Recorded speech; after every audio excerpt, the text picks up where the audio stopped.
We're here outside of the Provo courthouse where Tyler Robinson just had a court hearing. This was his second court hearing since he's been charged in the shooting of Charlie Kirk. It was a little bit routine. It was basically a waiver hearing where the defense attorney would decide or tell the judge whether they wanted a preliminary hearing. And Kathy Nestor, the defense attorney, did indicate that they do want a preliminary hearing, but that they weren't ready to schedule it quite yet. So what happens at a preliminary hearing is the prosecution will present some of the case. And what they're really trying to show is that there's enough evidence for this case to go forward. But it's not really like a trial because the bar is so low. They just have to show that there's probable cause, that a crime probably was committed and was probably committed by this person. And if the judge finds that that low bar has been met, then the case will continue forward. Tyler Robinson will be arraigned. He'll enter a plea of guilty or not guilty. And then the case just kind of moves from here. What's been notable so far is just all of the security that's been around the courthouse today. There's a lot of sheriff's deputies here. There's a lot more restrictions on what we can bring into the courtroom. We couldn't bring bags or have face coverings, things like that. There's just a lot of really tight security here compared to what we've seen in any other court hearing I've ever gone to. The preliminary hearing wasn't set today. They're asking for a delay because there's just voluminous evidence in this case. There's a lot to go through, and that evidence just hasn't been exchanged yet. So once that evidence gets exchanged between the defense and the prosecution, then they'll come back to court at the end of October. Maybe then we'll set a next date for when that preliminary hearing could be. As this case moves forward, Mr. Robinson's constitutional rights will be protected at every stage. One thing that was also unusual today is Judge Tony Graff kind of made a speech from the bench, which is a little bit unusual for a judge. And basically what he did was promise that he wouldn't put his finger on the scale of justice here. He promised that Tyler Robinson would get a fair trial, all of his constitutional rights would be protected, and kind of encouraged the prosecution and the defense to do their best work. Seems like he's pretty aware that a lot of people are watching this case and wanted to kind of set the tone from the beginning of this, that this will be a fair process for everyone.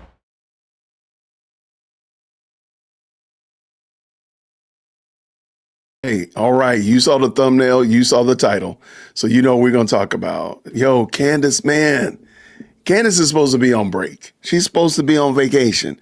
10 days in the sun, feet in the sand, doing that stuff. But what is she doing? She is tweeting unadulterated foolishness.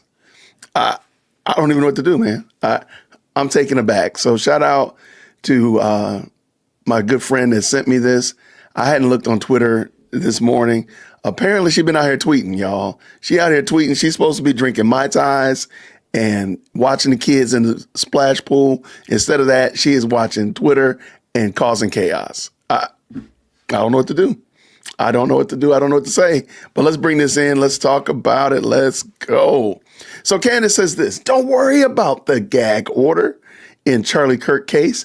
I plan to violate it on the world's behalf. Again, like, remember, this is she wants justice for Charlie. Remember that. So don't lose that plot, because I feel like we're losing the plot. Like, she's supposed to be on Charlie's team. The things I've discovered this past week are enough to burn the house down. Yes, Charlie was betrayed by everyone. All right. So since she found out that Charlie was betrayed through a dream, I'm going to go with, I bet you she was drinking some tea and she saw the tea leaves at the bottom of the cup and it said, they betrayed Charlie. That's what I believe she read. But what do you think? Comment in the chat. Let me know what you think. Where did she get her new betrayal? Yes. Where's her new information? The things that she's discovered. Did she discover a dancing chipmunk in the backyard and the chipmunk was doing the betrayal dance? Like, what did she discover? Let me know in the chat. I want to know what you think she discovered. Or I'm sorry, how did she discover it? That's what I want to know. How did she discover it? I'm going to go with tea leaves in the bottom of her teacup and a dancing chipmunk in the backyard doing the jig. If you saw a chipmunk doing the wobble, it's fair to say that chipmunk is suspect, because no straight man does the wobble. So therefore, if you saw the chipmunk doing the wobble, it's an indicator that something is not straight, and therefore Charlie was betrayed. That's what I'm thinking. That's what I'm thinking. But Comment in the chat. What is she? Oh, a crystal ball. I mean, at this point in the game, that's not above. That's not above the realm of realistic. She dreamed it. You think she dreamed it? She's ridiculous. She dreamed he was betrayed. It's because she's the one who's betrayed. Well, see now, Billy Marie, I might have to put you in timeout for that one. You can't be using logic like that. We don't use logic in the Candaspiracy land. We don't use logic like that. So you might get put in 0-second timeout for that kind of stuff. Don't do that. Look. I don't like saying it, and I try my best not to make definitive statements about people's mental health, but I think she should. What was that app? Better Health? I think she needs to go ahead and look into that. That's just my thoughts. She's drinking Kool-Aid and they spiked it. Okay, well, that's probably more true than false. I mean, like, this is craziness. So shout out to y'all. Thank you so much to the 190 of y'all that jumped into the live chat this morning. So she said this. And I just decided, I don't know why, I have no idea why I haven't been doing this, but reading the comments is comedy gold. I've done some videos reading comments because they're the best. And I don't know how I've stopped doing this. So let's go down here. Shout out to Joe Pags. Yo, if anybody has access to Joe Pags, I will put you in, I will name my 9th child after you. If you have access to Joe Pags and say you and Jay Witt need to do a project together, please, please, please, please, Joe Pags and Jay Witt is the team up that the world didn't know that it needed, but it needs. I love Joe Pags. I just love him, man. He does not play games with this woman's feelings. What does he say here? He said, is Erica going to be on your podcast? Now that would be crazy work. Are you going to host Charlie's show? These questions just sting. The amount of sarcasm in these comments is going to be studied by science. Like, this is cruel and unusual punishment, Joe. Are you going to show the world your invitation to speak at his memorial and the text with you declining the offer? Good night, Joe. Come on. I'm sorry. Those are pretty harsh questions. Or are you going to release all of your texts with Charlie just before his death? All of that would be easy. No? Come on, Joe.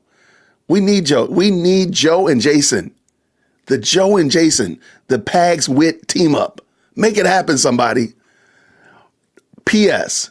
No nation state, no representative therein is paying me. So save that tired allegation. I love Joe. Shout out to Kevin Briggins. He says this, in an attempt to never be fooled again, you've become the fool. Simply Shula. Yes, Charlie was betrayed by you. You did everything to divert attention from the far left lunatic that murdered him. Use his death to push your own agenda, cause damage to TPUSA. No lie detector. Let me give her a shout out for that. Matter of fact, give all of them a shout out. Look, tell Joe I even gave him a shout. Like, look, I'm 477. Come on the channel, Joe. Come on. All right, let's see. This guy says this. On the world's behalf, you're actually crazy. You betrayed Charlie's whole family, friends, over your obsession of a fake narrative you've been proven wrong on time and time again. Dang, did y'all put her in a straitjacket, though? Did you got to put her in a straitjacket? Y'all, that's messed up, man. Candace is no friend to Candace. And I thought this was interesting. They always send someone to violate the gag order when the gag order was part of the script. Candace isn't exposing the machine. She's performing it like a ritual reenactment in influencer clothing. Charlie was betrayed by everyone. Clean, viral, ambiguous, just enough to rage to keep you talking, just vague enough to keep you guessing. It's not a journalism. It's catharsis porn. Great day. What is catharsis porn? Dude, great day, man. Simulated rebellion to drain the real one. The house doesn't burn down when you yell fire. It burns when someone kicks the gas line, not when you post, I plan to violate it on behalf of the world. No real operative announces they're violating the script. They vanish or die or leak with no name. So if the spotlight's on the rebel, they were cast, not cursed. Wow. I didn't have a chance to read all that. Good gracious, man. They were cast, not cursed. This isn't whistleblowing. It's pressure valve theater. The truth didn't trend. The illusion let it in. Let it. Wow. Shout out. Okay. Let me make sure I back out of this. Okay. Delete your handler. Okay. I got to give you a little bit of love for that, my guy. This one right here I thought was crazy. Geez, none of your delusional conspiracy theories panned out. Can't wait to hear your next wacko one about Charlie Kirk. Brigitte Macron is a man. Nobody's heard anything new about that. Mass shooters are government psyops. The jab was a planned hoax. Vaccines are a population control tool. George Floyd's death was a setup. Climate change is a globalist scam. Man, I mean, has any of this stuff ever panned out? I mean, I think we know something about that, about the international cough. But even here, like, nobody's in here actually caping for her. This person right here says, Candace, please get the help you need. Dang it. Wow.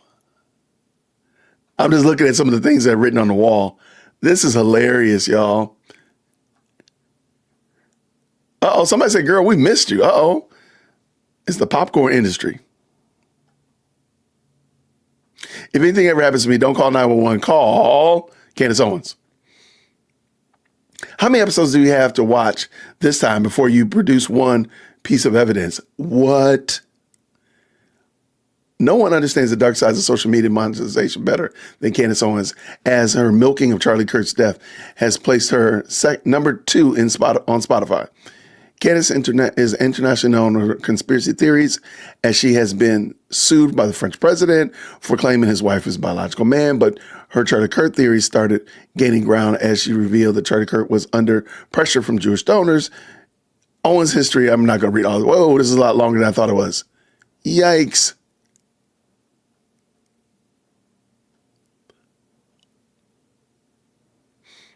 This is crazy work.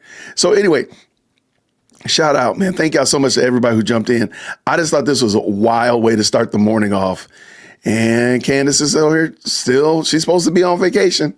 She's supposed to be grieving or doing something, 10 days of solace, 10 days of sitting. Maybe this is where she's been for 10 days. Maybe this is exactly where she is.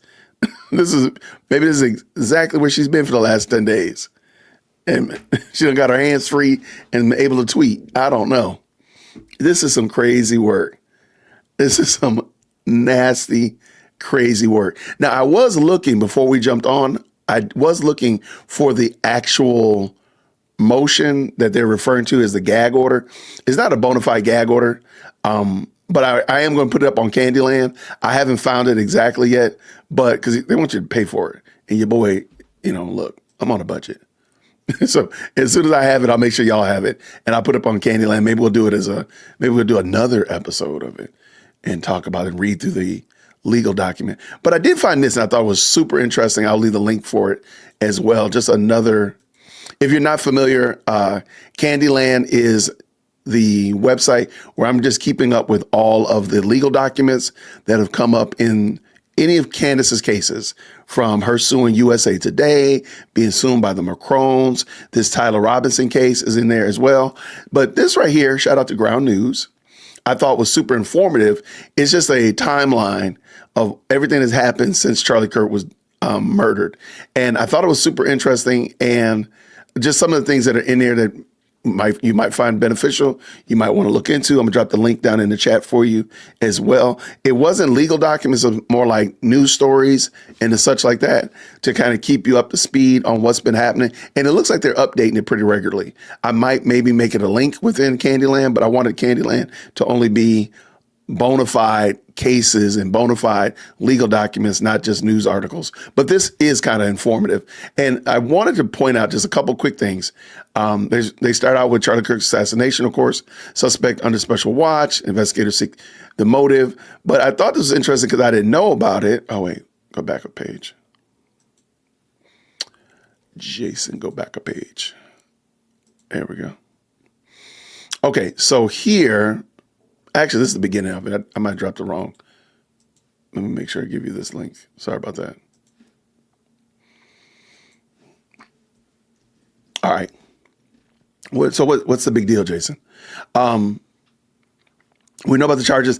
I didn't know that Erica Kurt was granted a pretrial protective order against the suspect. I didn't know that. This was happened on September 17th. I heard about it, but I guess it never really resonated. So Erica Kurt granted pretrial protective order against the suspect.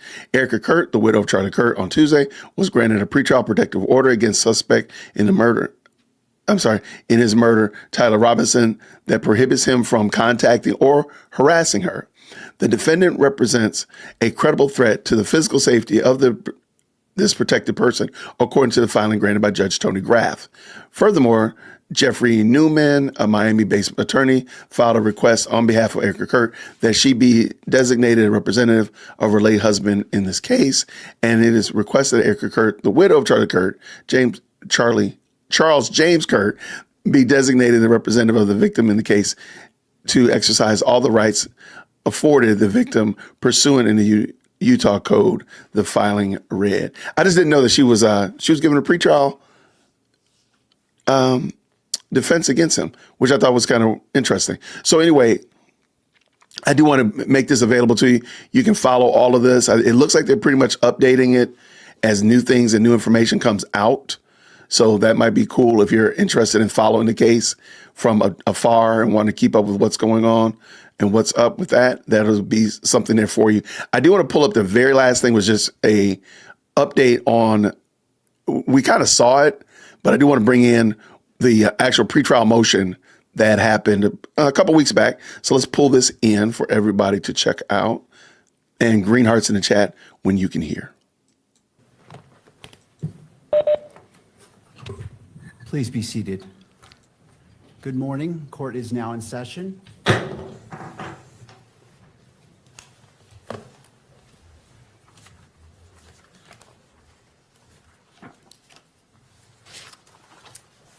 Calling the case 251-403-576, State of Utah versus Tyler James Robinson.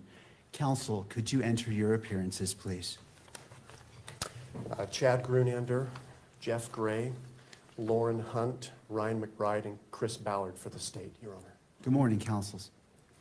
Good morning, Your Honor. Kathy Nestor, Michael Burt, and Richard Novak on behalf of Mr. Robinson. Good morning, Your Honor. Good morning to you all. Good morning. And to the jail. Do we have Mr. Robinson present? Yes, Your Honor. All right. Mr. Robinson, good morning to you as well. Counsel, as we begin, I have entered orders allowing the admittance of Mr. Michael Burt, Mr. Richard Novak, pro hoc vice, and appointing them along with Ms. Catherine Nestor to be Mr. Robinson's counsel. The court enters findings that the combined experience of counsel meets and exceeds the requirements of Rule 8. Counsel, do we have, what would we like to accomplish today?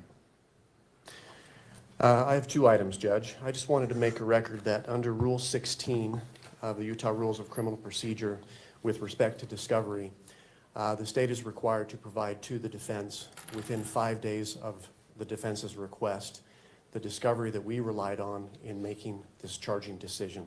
We'll be prepared to do that, so we'll look for defense counsel's request or the next day or so, and we'll provide that to the defense. Thank you. We also, for the court's information, we met this morning with the defense team briefly in our office to talk about discovery and the process, so we'll be working together. There is a substantial amount of discovery in this case, Your Honor.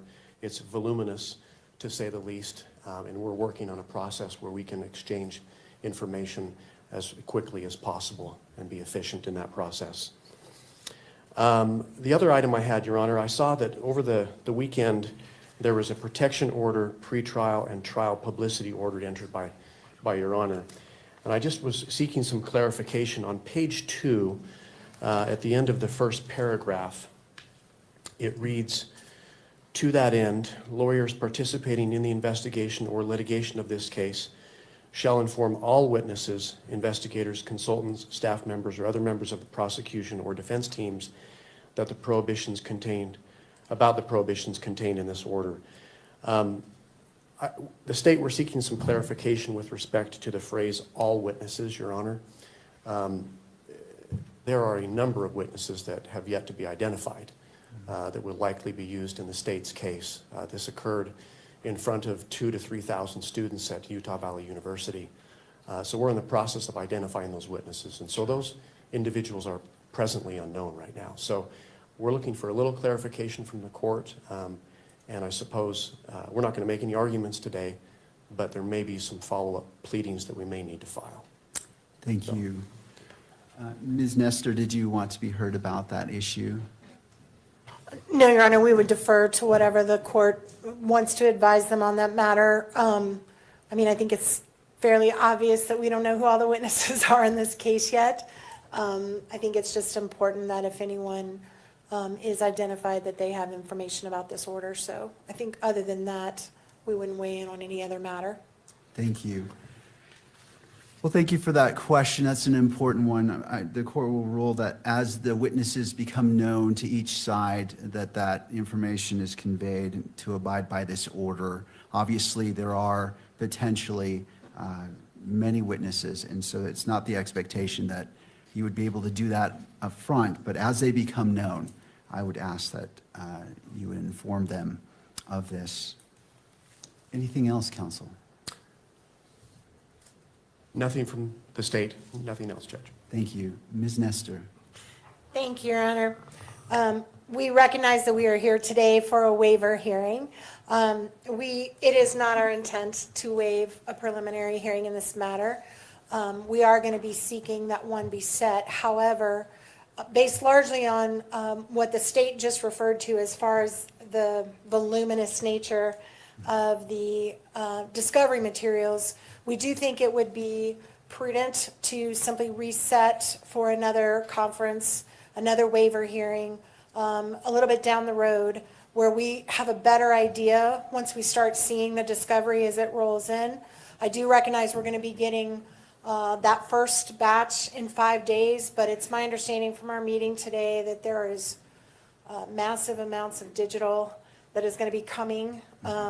And until we can kind of get our heads around exactly what we're dealing with and how much we need to process, it's going to be difficult for us to give you a reasonable expectation of when we will be ready to do the prelims. So we're asking today that we put that decision off, and maybe we could check in 30 to 60 days and just kind of let the court know where we're at and how much we're looking at and how much time we may need to set a preliminary hearing. Also, as far as a detention hearing, we are not asking the court to address that issue at this time. Under the statute, the issue is going to come down to the question of whether there's substantial evidence, which right now we're just not in a position at all to be able to even argue to the court. So we are probably going to ask that the court delay that decision possibly until the time of the prelim. But if it's sooner, we will ask the court for a hearing. But at this time, we are not asking the court to make any decisions on that matter. Thank you, counsel. In regards to the next hearing date, how about October 30th at 10 a.m.? That works for the state, Your Honor. Thank you. All right. That's fine for the defense, Your Honor. All right. Now, as we're at the beginning, anything further from counsel from either side? No, Your Honor. Thank you. No, Your Honor, thank you. As we are at the beginning of this case, it is my intent to only speak when I'm needed or it is necessary.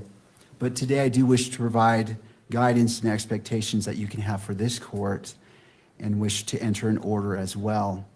As this case moves forward, Mr. Robinson's constitutional rights will be protected at every stage. He sits before this court presumed innocent, and that presumption remains unless and until each element of every offense charged against him is proved beyond a reasonable doubt. At the same time, and as applicable, Victims are entitled under our Constitution to be treated with fairness, respect, and dignity, free from harassment or abuse. Justice demands that both of these principles, the rights of the accused and the rights of victims, be honored without compromise. I remain steadfast in my oath that I made 56 days ago to support and defend the constitutions of the United States and of Utah. I will carry out my duties with fidelity, transparency, and impartiality, treating every person who appears before me with the dignity and respect they are inherently due because they are human beings. Let me be clear. I will not put my finger on the scale of justice. These proceedings will be open to the public, conducted in accordance with the law, and handled with diligence and competence to ensure that justice is never compromised. It is the standing order of this court that Mr. Robinson shall be allowed to appear in person so he can fully engage with his attorneys and participate in these legal proceedings. Counsel, regardless of who is watching, whether it is the nation or a single individual, we must fulfill our roles with integrity, civility, and diligence. I encourage each of you to give your very best to this case. Neither Mr. Robinson nor the people of Utah deserve anything less than the fair and impartial administration of justice. In regards to the next hearing, counsel, on that October 30th date at 10 a.m., it's the court's intent that be in person if it be the wish of counsel for the defense for Mr. Robinson to be present. It is, Your Honor. Thank you. Thank you. Counsel, anything else that we can address today? Your Honor, we appreciate the court's comments with respect to Your Honor's role in this case. In like matter, we commit to approach this case with integrity, with professionalism and civility. We are truth seekers. We will aggressively pursue the truth in this case. Thank you. Thank you. All right, counsel, unless there's anything else, thank you for being here. This court is in recess.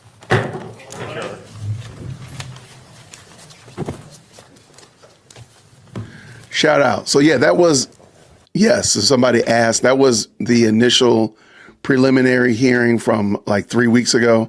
I wanted to just go back over and make sure we all had seen it, because for a couple reasons. One, I wanted to hear what the pretrial motions were. Two, I wanted to hear what the judge said. Again, you know, that I'm not gonna put my thumb on the scale. Tyler Robinson is gonna get due process, all the kind of stuff like that. But three, I wanted to make sure they actually film court. So court will be filmed. So we will be tapping in. This is going to be, we're going to buckle in, boys and girls. We will be going to Utah Court, 4th District, Judge Graff's courtroom, because we're going to be doing this. This is going to be wild. I wanted to double check and make sure of that. So that's why I wanted to watch this again with y'all.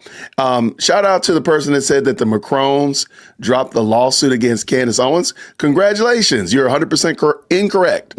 That has not happened. The Macrones did not drop that lawsuit. That lawsuit is still sitting right there, ready to go. So no, that's the Macron case is still hot and ready. Just look it up yourself. You can go to Google, go to whatever your search engine is and look it up. It's still hot and heavy. Nothing has changed. That case is, the Macrons have no reason to drop it. But shout out to y'all. Thank you so much. Who said this right here? Yeah, exactly. I just looked it up. No, it's not. I'm looking at my notes like, no, that case is still hot and ready. Now, I did find something else that is interesting. I am not going to read it. However, I do want to, I'm going to put it in the Candyland file. The moderators can definitely make sure that's available, the link to Candyland. And what is Candyland, Jason? I'm glad you asked. It's the website that I'm just keeping up with all of the files related to any lawsuit that's tied to Candace Owens or this Charlie Kirk case. So here's the affidavit of probable cause. This looks pretty interesting. So anyway, I just found this. It's only 3 pages long, but it's just a narrative of what happened on that day. And again, super interesting. And this is from Officer Brian Davis. I thought it was interesting. Again, I just kind of scanned over it. I'm gonna put it in Candyland, and if I need to, we'll come back over it. We'll read it. I don't care, but I just didn't want to read it cold. But I'm going to put that in there for you as well. If you want to look at the Macron case, the motion to dismiss, anything like that, when she sued USA Today and lost, spoiler alert, all of that is in the Candyland file. Thank you so much to the moderators for putting that in. And thank you so much for these very kind supers this morning. What does the weasel say with the $5? I'm sorry, the €5 super, just a super sticker. Thank you so much for that. I appreciate you for sure. What is MT coming up in here with the 5 this morning? Says she can't violate a gag order that doesn't apply to her. She's not a participant in the case. She knows the fans have one brain cell amongst themselves. I don't know why, even in this, let me bring this back in. Let's just pretend. Thank you so much, MT. Always supporting the channel, being so gracious and kind to what we're doing over here. Even if she thought that she was well within this gag order applied to her, even if she did, why would you want to insert yourself as just a friend of the court, a friend of the family, allegedly? Why would you want a friend of the victim? Why would you want to insert yourself in a way that may potentially get Tyler Robinson off or add confusion to Tyler Robinson's case? Because you heard the attorney say it was voluminous amounts of data that they got to go through. I wonder how much of it is because of conspiracies. I wonder how much of it they got to sort through Candaspiracy in order to get to something that actually makes sense. They got to go look at the underground bee farms and the Ninja Turtles and Egyptian planes and all this kind of stuff like that. Also, they got to knock that stuff down as well as deal with Tyler Robinson. Like, that's crazy work. So how much of this, again, if you cared about justice for Charlie, why are you infusing so much confusion into it that I don't think he's going to get justice? And I think people are going to still always question when Tyler Robinson is found guilty and thrown under the jail, people are still going to say Charlie didn't get justice. If Tyler Robinson gets off, people are going to still think that then we will know that Charlie didn't get justice. Like, and it's going to be primarily because of you, Candace. Like, that is some nasty work. Okay, let's keep this going. Let me thank y'all so much for jumping in. I can't see why they wouldn't. I cannot see. Yeah. They expanded the lawsuit, right? I don't know who, maybe it was just a joke. Maybe somebody was just joking that they said that the Macrons dropped the case. Cause I'm like, they expanded their complaint. And I truly believe they're going to probably expand it again, in my opinion. Now she can't take 10 days off. I don't think she ever took any. I don't think she really is taking days off. I think she just ultimately, I think she's working on the Macron case, in my opinion. She's working on the Macron case. And her attorneys need her full undivided attention to work on it. And so she just couched it in the language of, we're going to take a 10-day vacation. That's just mine. Because the way she even said it was kind of weird. She said, I'm taking a vacation. I'm going to go spend time with family. I'm going to grieve. But she's been on here on Twitter wilding out. So lots of good conversation in the chat. Lots of good family reunion. Always appreciate it. Candace's lawyers has been filing to dismiss the Macron case, but the judge is still moving forward. Yeah, there's no reason. Matter of fact, fun fact, and I talked about this last week, Candace, one of her big issues was that she had not had any business dealings in, we talked about this. I think if you've been tapping in with me, you know where I'm going with this. She says she has no business dealings in Delaware, right? And Delaware has no jurisdiction over her because she doesn't have any jurisdiction. She doesn't have any business dealings in Delaware. And let me just pull this in. This is just something funny. And I just think there's some instances where I really believe Candace Owens just be playing in our faces. She'd be doing her best Umar Johnson impersonation. Sometimes, like, you got to be kidding me, right? Okay, I'm going to pull this in. And if some of you all have already seen this. So if you haven't seen this before, I'm talking to the people who have not seen this at all. So I'm talking, if you've seen it before, be quiet. Don't say anything. Take a second and look at this. Just take a second and look at this and tell me what you notice about this filing. The plaintiff and defendant specifically.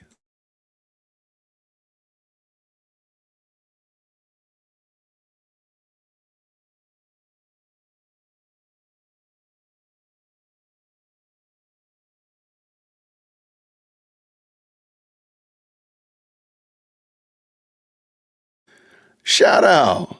Tina giving out a membership. Shout out to Tina. If you got a membership from Tina to join the Pod Squad, please make sure you say thank you to Tina. Thank you so much, Tina. And thank you so much, Lisa, for the $5 super sticker as well. Most of you all see it. And a lot of you all see it. She's in Delaware. Shout out to April. There go my sister April right there.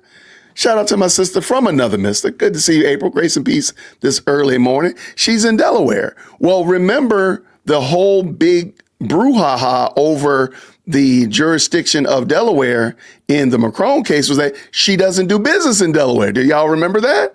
Well, ma'am, you sued USA Today back in 2021 from Delaware. Like, ma'am, this is, and let me just real quick, make sure y'all see this. I'm sorry, this is October 19th, 2020. Please forgive me. 2020. So she did this from Delaware. So the whole idea that she can, the Macron case needs to be thrown out or needs to be moved to Tennessee is specious because, ma'am, you've already done, and these are the same entities that the Macrons are suing right now. They're suing Candace Owens in her individual capacity as well as her LLC, and they also threw her husband in for good measure. So, ma'am, there's nothing you can do. So I don't think the judge has any reason to throw out the Macron case at all. Not on that ground, at least. Not for jurisdiction, at least. Not at all. Now, maybe they can still get into the weeds about defamation, whether or not it's a public figure and blah, blah, blah. Maybe you can get into there.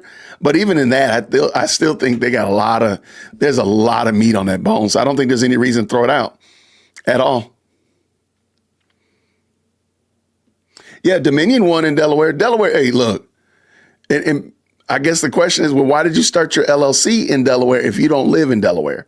Maybe that should have been the $10,000 question. I guess it's going to be the $50 million question because who knows how much the Macrons are going to sue her for and how much they're going to ask for when the smoke clears. It might be the $50 million question. Maybe you should do your LLC, take apart your LLC in Delaware and move it to Tennessee because maybe that's what you need. Yeah, it seemed like a lot of people have their LLCs formulated in Delaware. For whatever reason, I don't know all the ins and outs.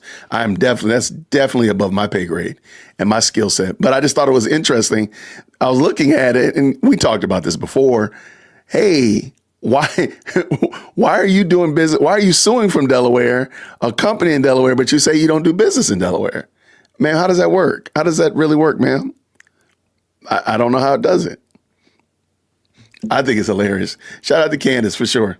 I can't disagree with you, drummer. 3354. I mean, why else? I mean, what other way can I look at it? She's gonna probably lose this one. I don't see it. She's gonna get a serious eye-opening experience. And let the Macrons walk in there with scientific evidence, DNA evidence, and blood tests. It's a wrap. It's a wrap.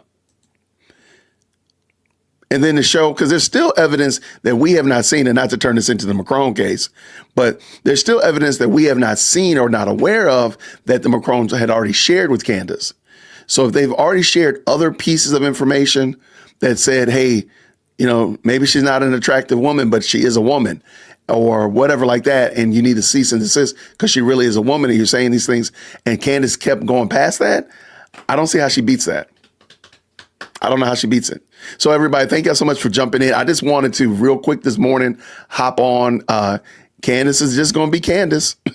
Candace is going to be Candace, y'all. That's how we're going to phrase this. So she jumped on this morning on this Lord's internet this morning, talking crazy, saying that don't worry about the gag order in the Charlie Kirk case. I plan to violate it on the world's behalf. That grandiose grandstanding right there is crazy. She's doing it on the behalf of the world, y'all. If you are a part of the world, she is doing this on your behalf. So she's taking one for the team. The things I've discovered this past week are enough to burn the house down. Now, remember, she got revelation from Charlie Kirk coming to her in a dream. So I think she either A, was drinking her tea with her husband, and she looked in the bottom of the cup and she saw them tea leaves and it spelled Charlie Kirk was betrayed in the tea leaves. or she saw a chipmunk in the backyard doing the boots on the ground dance. And trust me, if you see a chipmunk doing the boots on the ground dance, Charlie has been betrayed, okay? Everything's been betrayed. So either one of those two things happened. Now, somebody said she might have, saw it in a crystal ball. Somebody said it was a National Enquirer. I don't know, but tell me, what do you think? Where do you think she got her new revelation of information? Where did she discover this stuff from? Did she get it from, like, the steam room at the fitness club, or what happened? Where did she get this new information from? Where do you think she got it from? Let me finish up. And yes, Charlie was betrayed by everyone. Everybody betrayed Charlie. Everybody. Nobody was working with Charlie. Everybody betrayed Charlie Kirk, y'all. Ooh, from her husband, y'all are wild. Alvin catches strays. The chipmunks catch strays here in the Jay Witt podcast before 10 o'clock. Everybody catches strays. I'm starting to think that, MT. I'm starting to believe it from her husband. Thank you so much, Baxter. I appreciate you. From her dreams. No, come on now. We already had dreams. Come on, man. We got bad pizza. Some bad pizza gave us some indigestion. She was watching Umar Johnson's video of him cleaning the restrooms, and she got a revelation. Her tip line. The tip line is here. Tip line is in the chat. Yeah, we got chipmunks here, and they be causing havoc in my backyard. And if I look out there and I see them out there doing the boots on the ground, and we know we got problems. I'm just telling you. I don't see how she's not. I don't see how from Quasimodo. Shout out to, what is that? What is that movie? Come on. This is the Bell Tower. What is it? Dog, what is the name of it? I know what a person is. What is the name of the movie or the play or whatever? The book, Quasimodo. What is that? Dog, somebody's gonna put it in the chat. Help me out. My coffee hasn't hit yet. Hold on, let me get some more. Even Alvin ain't safe. April, no, nobody's safe this morning. Nobody's safe this morning. But let me tell y'all, if you want to have joy in your life, let's just say that today, it's not really a happy day for whatever reason. The mailman is jerking you around. He put your $1 million check in somebody else's box. And life is, shout out to Prince. And, life is not, upbeat. I'm telling you right now, go to Twitter and read these comments. These comments will change your whole day. They'll turn your frown upside down. They will make you. And one of those people, one of the Lord's servants is Joe Pags. I'm telling y'all right now, y'all reach out to Joe and say, Jay Witt and Joe Pags must do a collaboration before the end of the year. Joe Pags is my spirit animal. I love this guy. I love him. His snark is magnificent. Chef's kiss for his snark. He just says this: is Erica going to be on your podcast? Are you going to host Charlie's show? Are you? And the reason I think that's very funny, the way he asked that, is because we very rarely saw it. I don't think we saw Charlie on Candace's podcast, and we never saw Candace on Charlie's podcast, but they were thick as thieves the way they say it. Joe, in his his masterful way, is pointing out the fact that you really weren't friends with this guy like you're telling this story. That's what he's saying. But let's continue. Are you going to show the world your invitation to speak at his memorial and the text with you declining the offer? I think we all know why he's saying that. This whole paragraph is snark 101. I mean, science and college courses will be written about how to be snarky, and this will be part of the course. Or are you going to release all your texts with Charlie just before his death? All of that would be easy. No? Y'all, we need Joe Pags is a national treasure. I'm sorry. No nation state nor representative therein is paying me, so save that tired allegation. Shout out. I'm not going to read through all this. Shout out to Kevin Briggins, good brother that's been on the channel multiple times. But anyway, if you need some joy in your life, go read this comment thread right here on X. Let me drop it in the chat just for y'all as well. It is comedy. It is comedy gold, because nobody is here for Candace and her foolishness. And that's why I don't think that a lot of the things that she That's personally why I don't believe that a lot of the views that she gets are actual supporters. I don't believe they're actual supporters. I believe a lot of the views she gets are hate views. Now, granted, hate views and love views, they calculate as views, but they're not actual supporters. They're not actually caping for her. They're not actually going to bat for her. I believe there's a much smaller group of people. The Candies is a lot smaller group than you might have thought. So when you go to the grocery store to get your Halloween candy, you get that big old bag of all that kind of candy like that. That's not the candies we're talking about. We're talking about the regular candy that you probably get, when you go to the register on the little aisle right there by the register. That's what we're talking about. We're not talking about that big old giant bag with the 55,000 pieces of candy in it. That's not the candies. The candies are really like the $1.50 bag of M&Ms. There's not a lot of them. There's not. I just don't believe it. I believe there's a lot of people that hate watch Candace and they watch her to be like, what in the heck are we doing? But really, they're not supporters. They're there just to watch the train wreck. And that's what I believe it is. So, I could be wrong. And I'm sure somebody going to tell me, oh, no, there's 75,000 candies. Okay, fine. All right. Hey, 75 million candies. Okay, fine. Whatever. I mean, I'm not going to argue about it. I mean, they're going to still be wrong when the smoke clears, but it's neither here nor there to me. Yo, y'all are not playing with this woman and her husband. Yeah, I mean, Smiley, she does say she consulting with mediums. I mean, remember the woman in the Macron case is a professed medium. Some of the information that I think is Natasha Ray, some of the information that she was giving about whether or not Brigitte Macron is a man, she got from being a medium. So, okay. All right. She jumped the shark like 85 conspiracies ago, though. Wait, there's an April, you got a sound effect? Text it to me. Put it in Discord. Wait, that's it. It's too early in the morning for that foolishness. Oh, now, Weasel, we don't know that, though. We don't know that, Weasel. You can't say that you never met Charlie. Can you prove to us that you never met Charlie? Where's your evidence that you didn't meet Charlie? Because we don't have the evidence.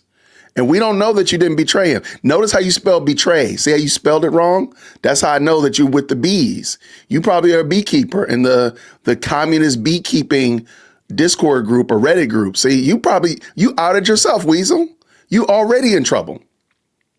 So, matter of fact, you can send all your evidence. If you can't show me evidence that you did not meet Charlie Kirk, you cannot show me evidence that you did not meet Charlie Kirk. There's a lot of negatives in here. Anyway, if you can't show me evidence, then you're probably going to be witness number. You're going to probably be, suspect number 2, for real.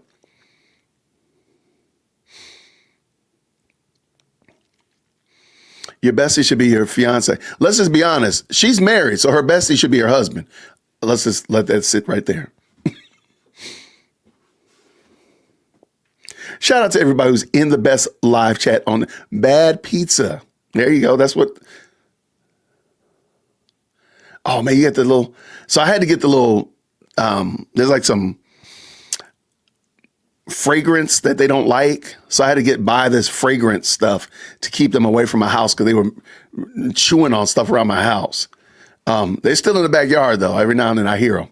But they're no longer chipping around my house. That's all I can say. Wait, is she going to be on tonight? No way. No, she's not supposed to be on tonight. She's supposed to still be on, allegedly, on holiday until next week. I mean, I got nothing but time. I got time today. I hope not, though. She had another dream. Probably so. Hunchback of Notre Dame. That's it. Thank you so much. I knew, that's where Quasimodo came from. There we go. Hunchback of Notre Dame.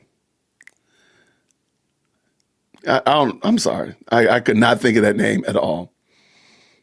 I mean, at this point in the game, though, Beverly, can we stop playing?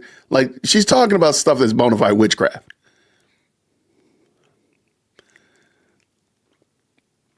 Lots of good commentary. Y'all was helping your boy out with this Hunchback of Notre Dame thing. I could not put that together. Well, let me tell y'all something. You all get a gold star for being well versed in literature. All right, I'm looking over here.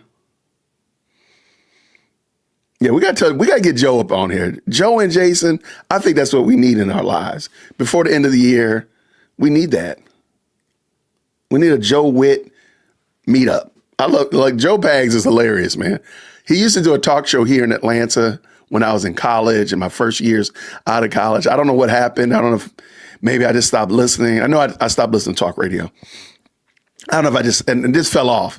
And I just found him a couple weeks ago, and I'm like, wow, I miss Joe so much. And he sounds just like he was back then. And I hope he continues to keep doing it. He does great work. Yeah, BB and the Bees. Like BB and the Bees. That's who, look. Weasel is going to be public enemy number 2. BB and the Bees is public enemy number 1. And Tyler Robinson in Candace's timeline is probably nowhere to be found. That's the reality.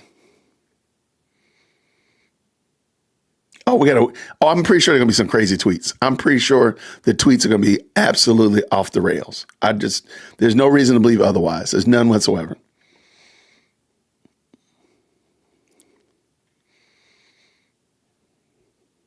Yeah, I don't think I've ever seen, and please make sure, check me, y'all.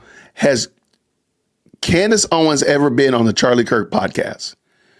And has Charlie Kirk ever been on Candace's podcast? One of the ones, anything, especially her own show, but when she was on like PragerU and Daily Wire, was she? Yeah, I don't think so. Like, let me know if y'all run across one. And not being interviewed on Daily Wire, because I saw her being interviewed on Daily Wire with Charlie Kirk and Ben Shapiro. That's Ben's show. But any of Candace's shows where Charlie was actually on it, I would love to see that. Man, y'all better leave me alone. Candace was not invited. See, that's what Joe is doing. Joe is putting the pressure out there that she was never invited to these things. But she keeps alleging that she's his best friend and this, that, and the third. So Joe knows exactly what he's doing. He's putting that pressure on it because, again, it's not going to happen. Okay, I am not going to keep talking to y'all this morning because otherwise I'm going to be tempted to pull up a video that I was going to be listening to when I got on my bike this morning. But if y'all keep bots and hate views, yep, that's exactly what I think it is. 2025. That's what I think.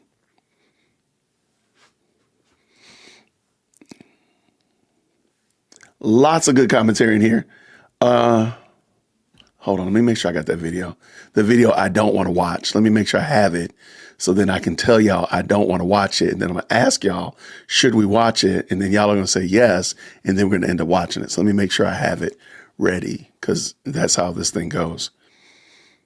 Because I was going to watch it while I was on my bike this morning, as I said. But, I mean, since I got y'all here, we can watch it together.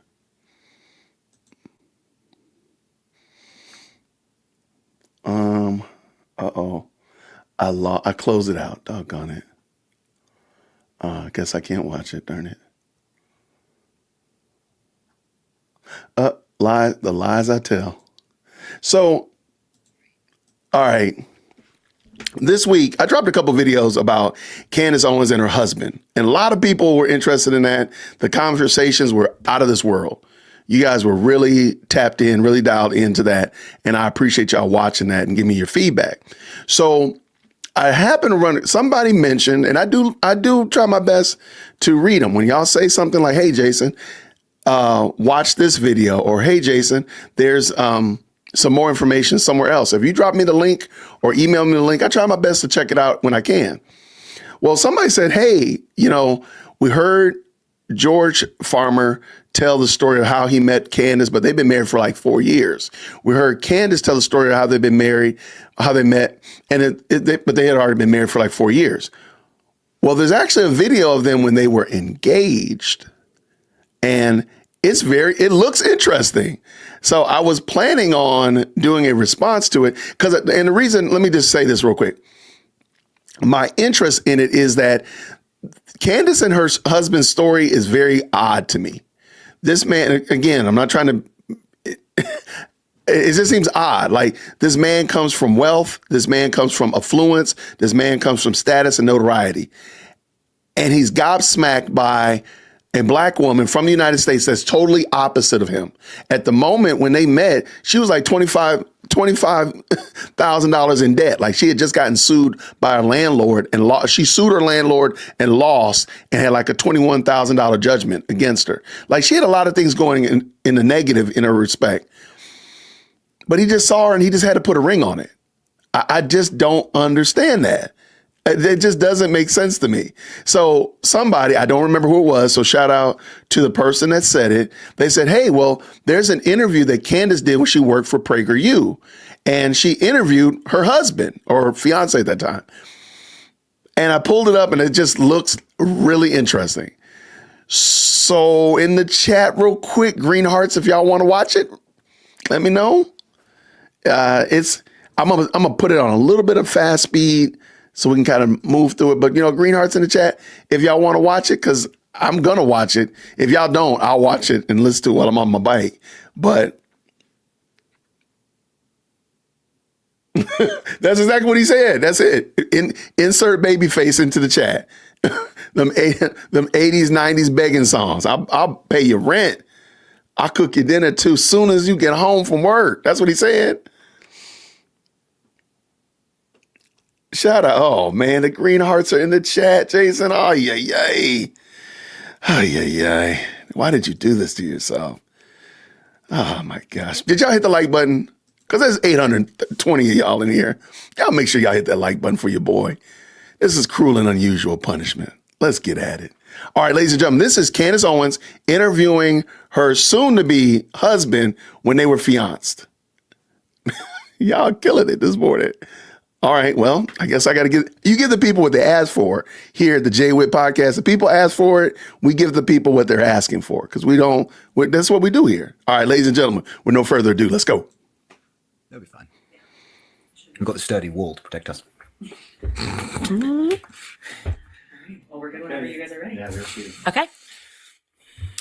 Okay, guys, we are rolling into another episode of the Candace Owens Show, and this one is a wedding special. No, I'm not talking about William and Kate or Harry and Meghan. I'm talking about me. I am getting married this weekend, so we decided that we were going to make this a wedding special and introduce you guys to my fiance, future husband, George Farmer. Welcome to the Candace Owens Show. Hi, babe. Can we talk about how nervous I was to do this episode? It's so weird. You were pretty nervous. Yeah. I freaked out for about like 2 months saying we couldn't do the episode because I just didn't know what to talk to you about. You were going to freeze every time we spoke. Yeah, I know. believe this was...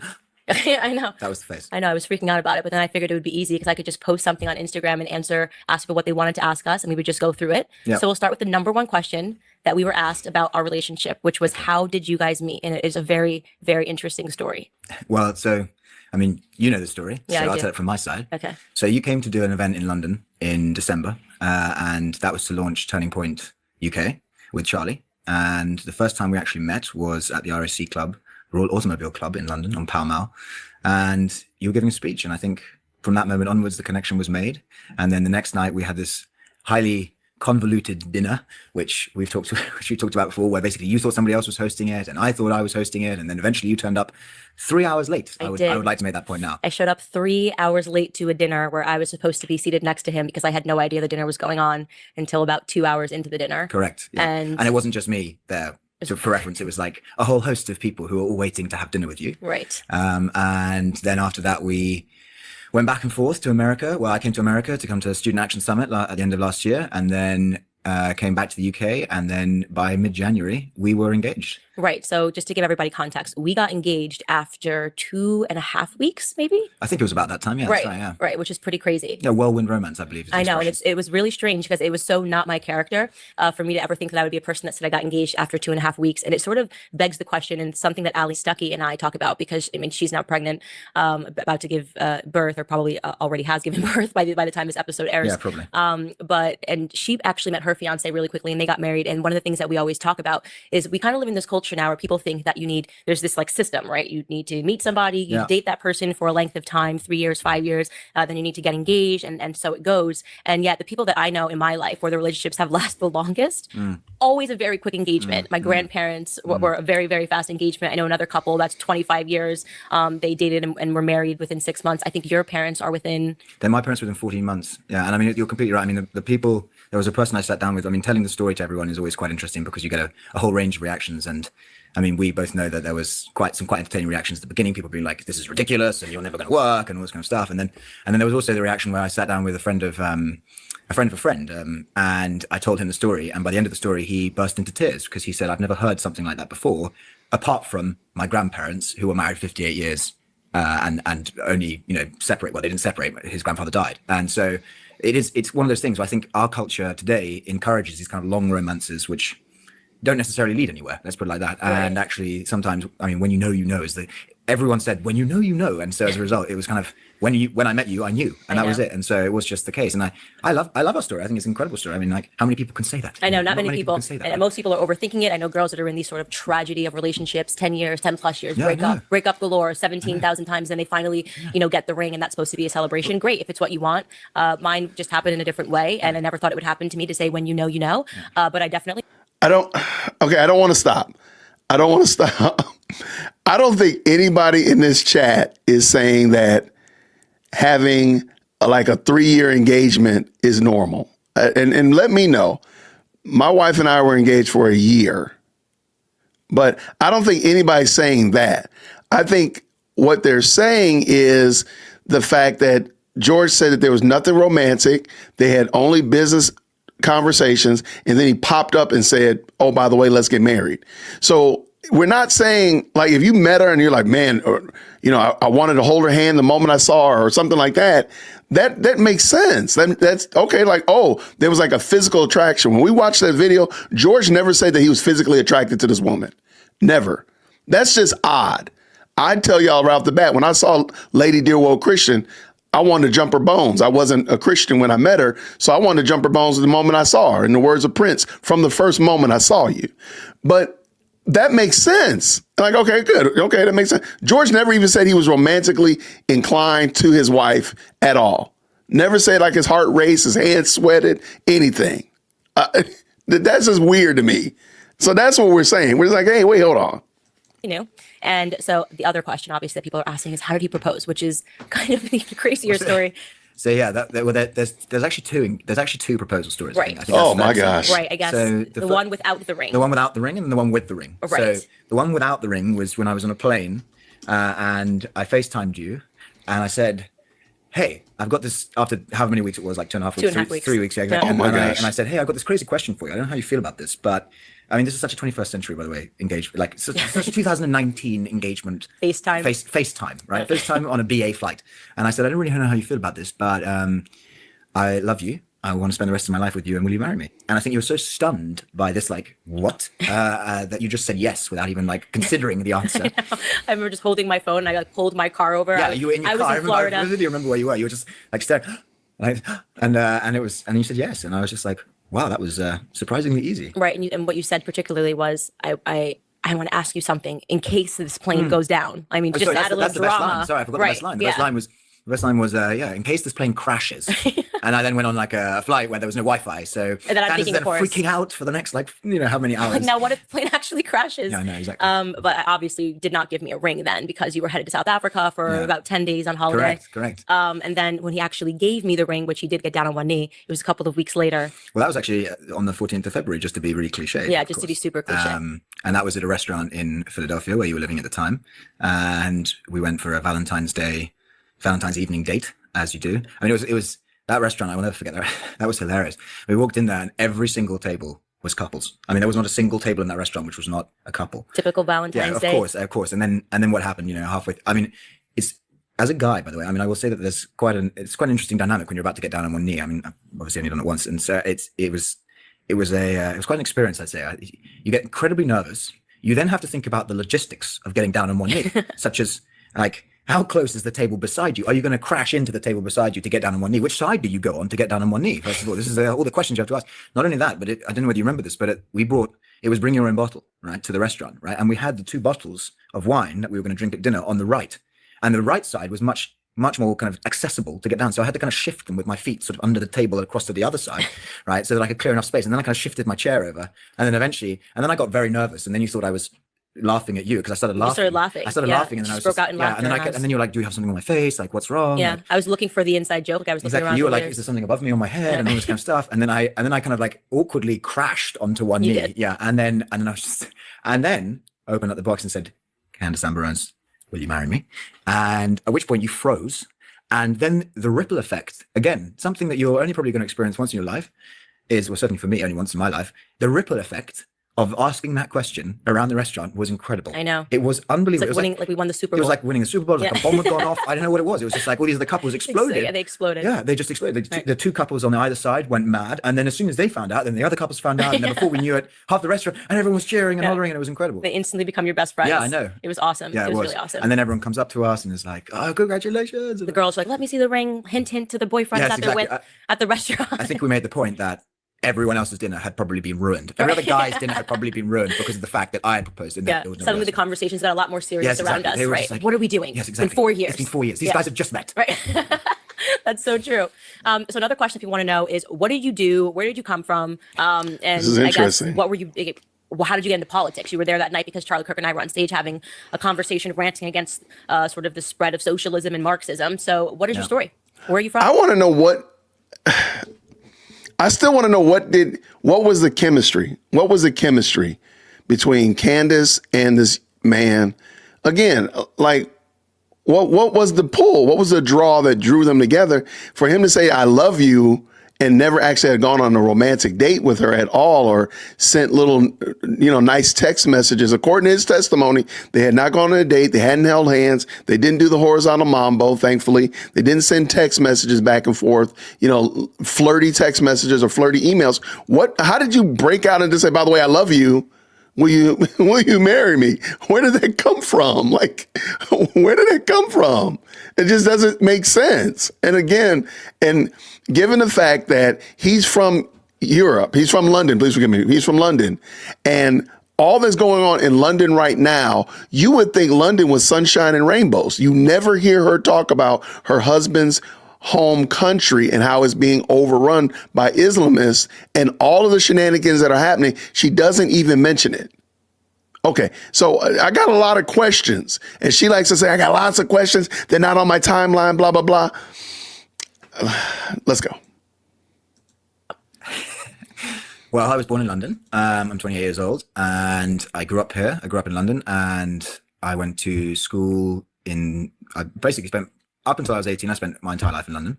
And then I went to university. I went to University of Oxford, and I graduated Oxford in 2011. What did you major in? When we say major, you guys just say, what did you study? What did you study? I studied theology, religious studies, basically. And I specialized in the ancient church and did classical Hebrew and studied a variety of different things. I mean, in the UK, the university system, just as a side point, is quite different to the US. You guys, I believe, spend 2 years sort of doing lots of different things, and then you major for the last 2 years. I think Right, that's it's kind of how it is, yeah. broadly how you work, right? And so in the UK, it's from age 15, you spend the next 4 years at school, next 3 years at school, deciding what you're going to study at university, in essence, and you narrow down the subjects until you eventually pick one, and then you go to university, you study that for the next 3 years, or in the case of medicine, 7 years, in the case of law, and other degrees, sometimes longer, sometimes, well, no, never shorter than 3 years. And so I studied theology, and then I graduated from Oxford in 2011, and I went into banking. I worked at an investment bank in London for about a year and a half. And then I left that, and I have done for the last 7 years work with my father, and he and I have run a hedge fund, although it's quite an unusual fund in as much as it trades base metals, and it trades, which is in the commodity sector. And it's unusual because most hedge funds are involved with kind of macro long short strategies. I won't bore everyone with technical finance terms, but basically lots of kind of different portfolios, bonds, equities, everything. We were a very specialist fund. We just dealt in metals. We just deal in base metals, and we've always kind of specialized in that. That's what we've done. That's what I've done for the last 7 years. And then the politics side of things. So the politics has always kind of been a very big part of my family life, I guess, in some ways. I mean, my family as you know, are quite a political family in some ways. We all have very different opinions. We're all a broad range of opinions within the family, and so from a very young age, we were all exposed to a fair amount of argument, for want of a better term. So from age 8, we were talking about kind of who the next prime minister would be and how that affect the country. And so from a young age, I was kind of immersed in this political culture, and that got me very interested. And then as a result, I sort of joined various politics societies when I was at school and got involved with politics at Oxford. And then my father, he sits in the House of Lords. He is a conservative. He holds the conservative whip, which in the UK means that he is answerable to some extent to the Conservative Party, right? And so he was treasurer of the Conservative Party as well, and that involvement with politics over here got me more exposed, and it's always been something I've been very interested in anyway, so I didn't need encouragement. So I kind of went in with an open mind to sort of see a lot of different Conservative politicians, which side of the party I would fall on, develop my political philosophy. And sort of in the last few years, certainly since Brexit, and before the Brexit referendum, but really the Brexit referendum in the UK kind of clarified a lot of people's, where they fell on the spectrum, a lot of people's political thoughts. So after that, I kind of ramped up my political involvement, I would say. So I've been kind of more exposed to politics since 2016. Obviously, the election of the president, Donald Trump, that has a ripple effect around the world. I mean, It does, yeah. You guys, I mean, like, just sort of like the broader UK community seem really interested in what's going on in America. And I would say that's true of all of Europe. People seem to be very fascinated, or all of the world, fascinated with what's going on with Donald Trump. So I guess as somebody that grew up here in London, what is the interest? What is the draw? What is it about Donald Trump that is sort of stirring up all of these conversations? well, what happens in America has direct impact. I want to ask, because he seems like a pretty, again, I want to know, I just want to know, like, what about Candace Owens stood out to you? And again, you don't have to give me all of the fine details or whatnot, but what about her? I don't see how this match happened. I don't see it. And let me also just add, and I think somebody might have mentioned it in the chat, Andrew Tate is allegedly like one of his good friends. Listening to his story doesn't seem to rhyme with a guy from Romania that's an e-gigolo. Like, how is one of your good friends an e-gigolo from Romania? Like, I need to know a little bit more about that. It just doesn't, these things are not adding up. Around the rest of the world. I mean, it's the leader of the free world. It's the most powerful country on earth. It's got the largest economy, the largest military. I mean, by many objective measures, America is the greatest country in the world, on many times over. So are you using me for American citizenship? Yeah. Okay. That's right. I just wanted to get that out of the way. No, just to be clear, no. But it's Awkward. what happens in America has a direct ripple effect. I mean, there's an expression. Well, it's more a political mantra that what happens on university campuses in America will 5 years later happen on university campuses in Britain. Okay. And that's just a broader term, really, to encapsulate the fact that what goes on in America will eventually end up in Europe, will eventually end up influencing the world, will eventually end up being a political argument in both Britain, in France, in Germany, in Southern Europe, etc. So the world has to be conscious of what's going on in America. You cannot divorce geopolitics from America. It's crucial. And so therefore the presidency of America has huge impacts on what goes on in Britain. Now, do you think that is just because of the size of America? I think it's or just it's a combination of the economic factor, the size of America, the influence, I guess, we're kind of very culturally. There's a huge number of factors which play into that. I mean, it's both the history of the countries. I mean, Britain and America have a very special relationship anyway. I mean, the Anglo-American bond is very close. We speak the same language. We fought beside each other in the same wars. We share a common philosophy on life. We share a common outlook on capitalism. I mean, Anglo-American capitalism is very different to Franco-German statism, right? It's just the mentality. In many ways, it's to do with language. It's also to do with the fact that, of course, America was born out of Britain in many ways. You know, the War of Independence, the Revolutionary War, as you call it, was a war against Britain, and that's part of our history as well. And then you're tied into a bigger English-speaking world. So you've got England, you've got Britain, you've got South Africa, you've got Australia, you've got New Zealand, you've got America. These countries are united by a common language. And when we talk about the West, we're not just talking about the West countries literally in the Western Hemisphere. We're talking about a political philosophy which unites Australia as well, which is not in the West, or arguably, it depends, of course, where you drop the pin in the globe, but let's just call it not the West. It's normally considered part of the East, right? So it's the political philosophy of the West is very much centered around the Anglosphere. It's centered around what Britain and America and the Western nations are doing. And America, as the most powerful nation out of all of them, sets the tone for a lot of what will follow in Western Europe and the kind of broader sphere of the West. So what goes on with the American presidency always has an impact in Britain. We're just as interested, well, we're not just as interested in it as our politics, but it certainly is a key part of our sort of political worldview. what the presidency is doing in America and how America is reacting to certain trends and developments will always be a crucial part. I mean, take an example, like for example, the Iraq War, right? I mean, that's a key one because, you know, it was under President George Bush that America went into Iraq, and America summoned its closest allies to follow them into the coalition, right? Correct. So therefore Britain was drawn into that conflict as well. So it's kind of like what you do is not symbiotic, but we have a relationship which is very close. So therefore we have to know how America is thinking because it affects us directly. I mean, there was somebody who quite entertainingly wrote an article after the Britain's just ordered some new aircraft carriers, right? And America, I believe, has 10 aircraft carriers, and the UK has 2 aircraft carriers, right? And somebody wrote an article basically saying it's completely irrelevant. You might as well just say we both have 12, right? Because that's how they think of it. The military development and military cooperation is so close, right? The security cooperation is so close, et cetera, et cetera. So I mean, that's why I guess the election of Trump kind of then further polarized an already polarized society. I mean, we've spoken many times about Brexit and Trump. I think the debates are very similar on both sides of the Atlantic. You know, you can draw direct parallels. Right, and I think that's why Nigel, in many ways, has gone so far here with Brexit.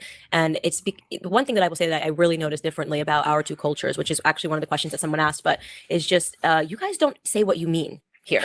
Like, there's this British way of talking around everything and not really saying what you mean, and sort of being American can be very offensible when you just come out and we just sort of say it, and that's not, I mean, on one level it's Can nice. you just clarify that? Right, exactly. On one level it's nice, and I think that you guys are trying to be polite, but when me and Charlie were speaking at the universities, I actually saw a lot of danger in terms of the way that you guys don't have free speech here, or maybe you guys are just not even willing to have free speech here, and certain things are considered sort of improper to talk about, right? And you're kind of considered inflammatory if you talk about things that are actually happening here, right? And so talking to a lot of the journalists, there's this really weird culture of not saying what you mean or pretending that you don't see what's going on. Yeah, I think you're absolutely right. I mean, there was an article there was an interview I did with publication in London, I think earlier on this year, and they described my Twitter feed as inflammatory. And really, I don't really think of it as inflammatory. I just think of it as stating the obvious. The truth. Exactly. And I think you're probably talking to the wrong Brit about this, because I tend to be quite blunt about things, and I tend to be pretty straightforward. But yeah, there is a culture of politeness over here where it's just not British to say certain things, or at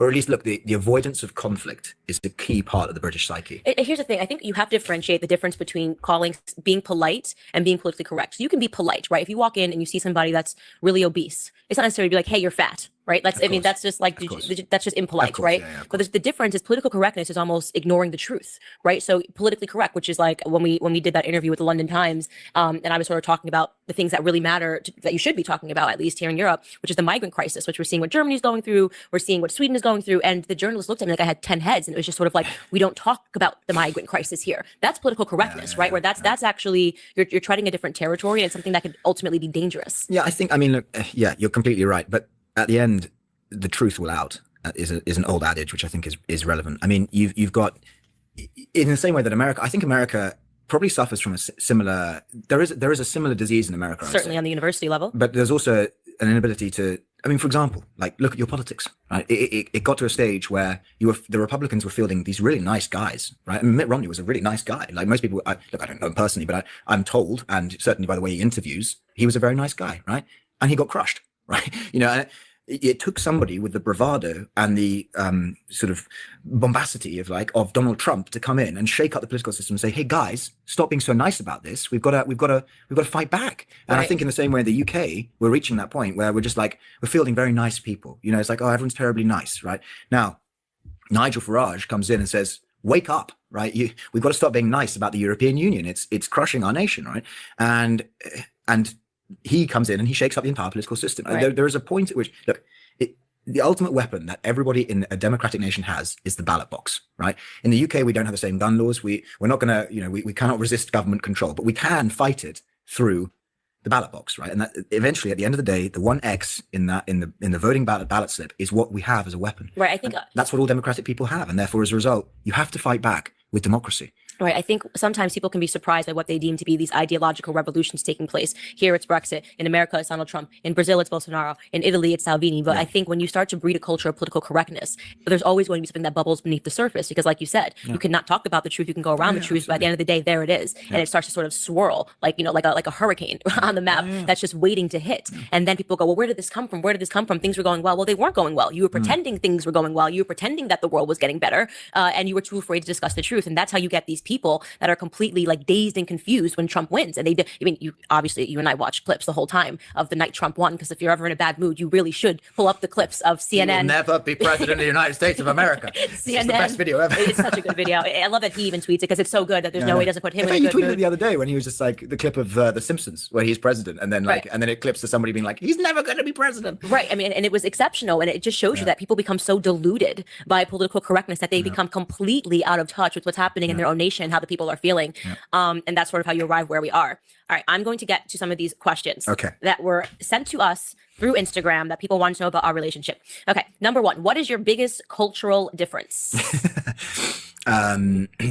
Tomato, I don't know. No, there's a lot of them. There are a okay, huge you guys number. have total. I mean, listen, you guys have different names for Why don't vegetables. you guys drink any tea? I don't get this. This is I think it's because you taxed it. What's so the problem we with ended tea? up This throwing is it. Yeah, bizarre. we're okay with coffee now. After you taxed it, we Inferior wanted nothing drink. to do with I it. love coffee. I'm drinking it. Yeah. I don't know. The biggest cultural difference between us and people. I mean, people tend to think that there's this ditch not between our that cultures, many, but there's I don't not know. that many. I wouldn't say there's Oh like, no, there's just a lot of love there. Lots I of mean, it. I think actually it would be, and I wouldn't put you in this realm, but what I just talked about, which is the political correctness. I was actually going to almost say exactly that. Yeah, I think that people are there so is polite here. There is a difference. Yeah. I mean, I think that probably is it. I mean, just the way the British psyche works. Like I noticed in America. You're a bit like that. You do have your moments. Well, of where you're course, like, yeah. I mean, I was brought up here, and you know, Right. it's imparted onto you. You know, you reserve judgment. You kind of hold yourself back.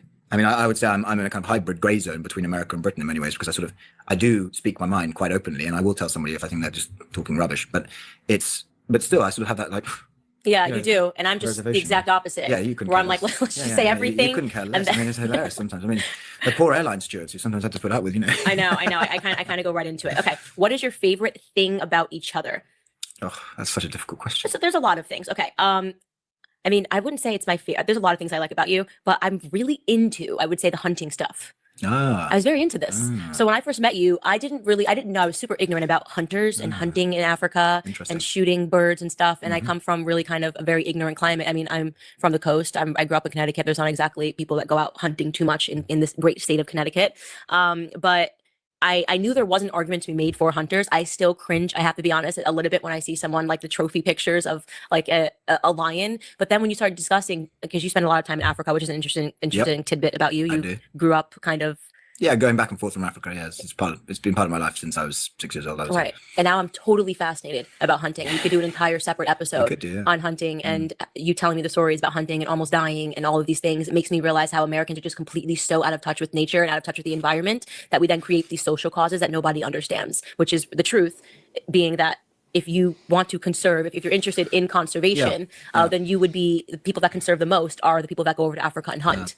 And they are also saving human lives because there are these animals that are marked because they've just tore apart an entire village. I mean, correct me if I'm wrong. And then they're kind of marked to go hunt. And we kind of had this whole Cecil the lion fever here. Yeah, I mean, the number of look. I mean, okay. There's several things you said about hunting. I mean, as you rightly said, you could do an entire episode on this, but briefly, what the nations where you hunt. Right in Africa and across the world, it's not just Africa, by the way. I mean, I've been hunting in Eastern Europe and further afield as well.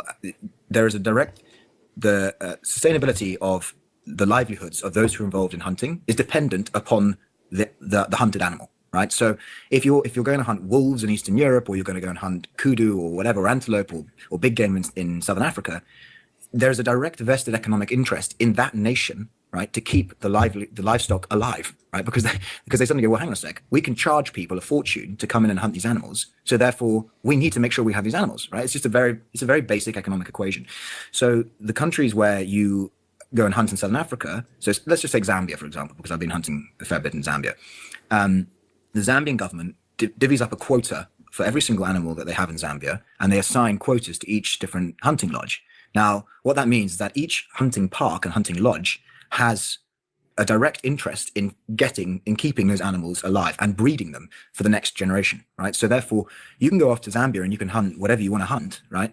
And the game park will have anti-poaching squads. It will have villagers which are employed on the hunting lodges. It will have chefs. It will have drivers. It will have people who work at the airport nearby, etc., etc. So the whole sustainability of the local community is actually based on a hunting park, right? So therefore, the country has a direct interest in conservation, right? Often in countries where they ban hunting or in areas where they ban hunting, the livestock populations take a dramatic decline, because either the locals will go and kill them because they're a pain, right? So like you've got loads of lions around you, well, they're a pain, so let's go and kill them.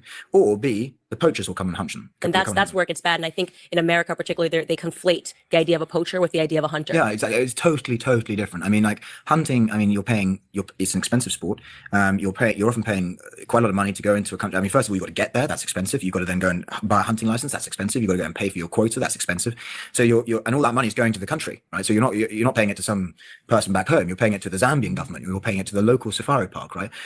So that's all part of the economic equation, right? The poachers come in. They're normally employed by crime syndicates run out of the Far East, particularly in Southeast Asia, where things like elephant tusks and rhino horns are considered to have aphrodisiac qualities. So they'll be run out of crime syndicates. There's no money coming into the country. They'll employ a local. They'll give them the equivalent of a year's wages, which in that part of the world is often peanuts, right? And then they'll go out. They'll take extreme risk, 2 or 3 of them. They'll kill anybody who gets in their way to get to the animal, and then they'll shoot the animal. They'll shoot the animal, chop off a part of its body, and then just leave the carcass, right? That's poaching. Poaching is extremely evil. And there's, that's why the governments of Southern Africa take huge anti-poaching measures, because it devastates local populations. And it's hugely damaging for the local communities. So there's no way, I mean, I completely agree with you. It's often conflated that basically going off and hunting big game is like, equivalent to poaching, which is just not. And there's no comparison between the two. Now, of course, the whole point is sustainability. So that's why you have a quota system where like, you can't go off and just, you can't just like machine gun down a whole load of animals because you feel like it. You go off and hunt one animal for a week. That will be it, right? And then oftentimes you're feeding the village. Yeah, of course. I mean, the times that I've been hunting, I mean, I've stuck to antelopes pretty much. And so, when you shot an antelope in that part of the world, the meat is all chopped up and given to the local village. Right. And I mean, that's just what's done. And that's feeding the local community as well. I mean, there's a direct correlation. And the other testimony is also, I always find it funny that Western liberals are the people who get the most aggravated about this, but the local populations of the Southern African nations love it when you come down. They're the most excited. So it's like, again, it's this kind overprivileged. of overprivileged people who live in London, New York, and Los Angeles who tend to be like, how dare you do this, right, without really any comprehension of what's actually going on in the real world. What I like the most is that they also pretend that the animals are super innocent. Like if the animal saw you, Absolutely. All it wants to do is be your friend. I mean, they're so out of touch with reality and the way people are living overseas. Yeah. I mean, I've only been to Africa once. I went to Uganda, and there's the wildlife. There's certain hours of the day where I stayed where you're not allowed to walk outside because the animals are vicious. Hippopotamuses. I mean, their recall of all of these animals is like Lion King, right? Correct. So like, but everybody was so nice on Lion King, and now we have people going and hunting them. And it's like these animals that given the opportunity to charge you and kill you. And the hippos were beautiful. Where I saw them in Uganda, they were all in a little circle, and so they had these chairs so we could go near them. And behind them, all of the African men were standing behind there with guns, and they said, "Do you know how fast a hippo will kill you? It's one of the most vicious animals in the wild. It will charge you, it will kill you, and they have a very high death toll of Africans. So it's almost like they are prioritizing the animals in Africa over the Africans.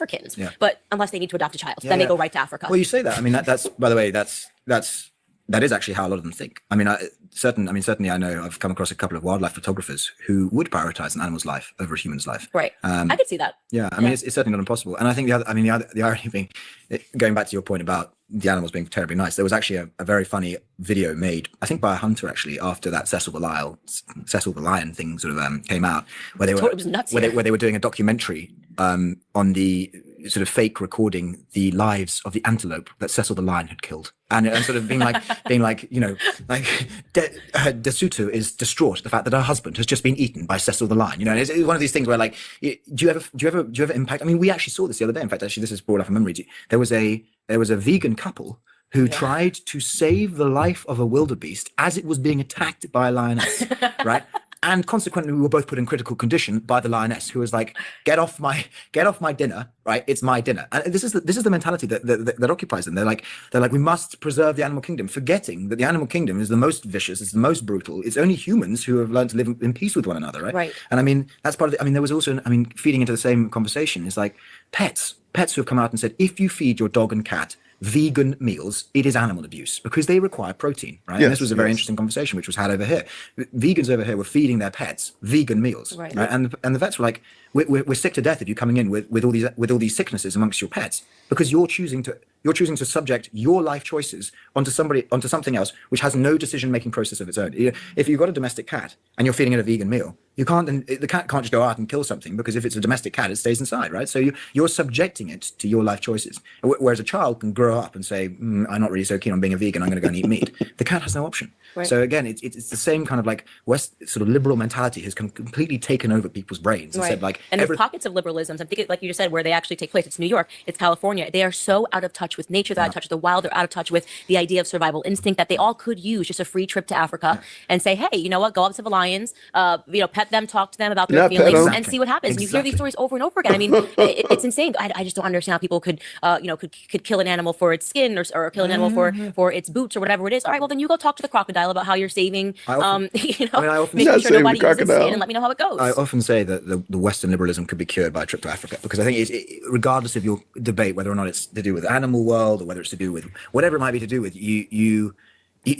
let's put it like this. They're not having a debate about which bathroom to use in Africa, right? Because at the moment it's about survival, right? We're so overprivileged. We It's are. That's It's the problem. remarkable, right? And we talk about this a lot, the idea of over-civilization, where your society can become so civilized that it starts going backwards and you start treading just towards stupidity. Yeah, exactly. Like where you're just debating bathroom signs, right? Yeah, you are yeah, way too absolutely. privileged, way too civilized. Absolutely. If we are even talking about bathroom signs. I mean, go to Africa, and this is like one of you and I, we're really big into just watching clips on the internet and just cracking up for hours. The best clip, I mean, the one that just never gets old, is this African reporter who's breaking a story and interviewing someone because they cannot grasp the concept of being gay or being a lesbian. yeah. And That's brilliant. I mean, and the interviewer is, welcome here to the show, and he's got this woman who's a lesbian. He's got a guy's gay, Big- that's right. or a girl. Or something, I She's can't a girl remember, and she's yeah. a lesbian, and he just turns around to her, and his question in this African voice is just, "Why are you gay?" Yeah, why are you gay? Exactly. And it's just like, and the guy's like, who says I'm gay? And he Yeah. goes, you're gay. Yeah, that's it. It's the supposition. Exactly. And I mean, something we've talked about a lot. I think you're absolutely right. The word over civilization is a great word. I mean, I've been to even the Far East as well. I mean, like I've mentioned before, that I went to Wolf hunting. Well, like, but even so, like I went to. This is going to make me sound like really sort of edgy and trendy. I'm not, don't worry, as you well know. But He's edgy. I went to Bhutan, which is this kingdom in the middle of the Himalayas. It's the last Himalayan kingdom, and it's a Buddhist kingdom. It's basically sealed off to the world. It's very difficult to get into, and they they are part of a Buddhist theology, which involves a tantric Buddhism, which is a form of sexual Buddhism. And What? this was about 6 years ago. I think it was 7 years ago. And I said to them, well, what's the kind of feeling about the gay rights movement in this part of the world? And they looked at me as if I was an alien. They had never even heard of this. And I said, well, the relationships between men and relationships between women. And they just said, well, yeah, he's my friend. Like, please explain, kind of thing. And it was just bizarre because it was a case where we've got to a point in the Western world where the debates become self-fulfilling. We start talking about these issues, they become issues. The issues develop their own issues, and Right. et cetera, et cetera, et cetera. So, And there's no stop to it. there's Just no like, stop, where are we, exactly. when are you ever going to be solved? We're just spiraling toward so much confusion and anger and angst and emotion. And you travel to any of these countries. And that's the thing I say about Americans. When you see these Americans that are the craziest, the most leftist, ask them how many countries they've been to outside of America. It's always, I've been to Mexico. On spring break, like, I mean, or like they did I did a semester abroad in the UK, somewhere where they're not really getting this understanding of how the rest of the world is, right? And I'm like, have you been to China? Have you been to even Eastern Europe? I mean, it's a totally different thing when you're in Croatia, right? I mean, and they're not well traveled. And I think that's one of the things that I was afforded in my 20s, that I was able to travel and really see the world, and it kind of made me more realistic about the non-problems that we have in Western civilization. Non-problems We're the is most crazy. dissatisfied people and the most overprivileged people. How is that possible? Look, if you live in Siberia, you're not going to have the choice as to whether or not you be a vegan and pick your gender. Right. Let's put it like that. Right. I mean, you're just not going to have that choice. The decisions that we're making in the Western world today are a result of the luxury of the sacrifice made by the men and women who died in the Second World War and the First World War and ushered in the greatest era of peace that the Western world has ever seen. It's total luxury.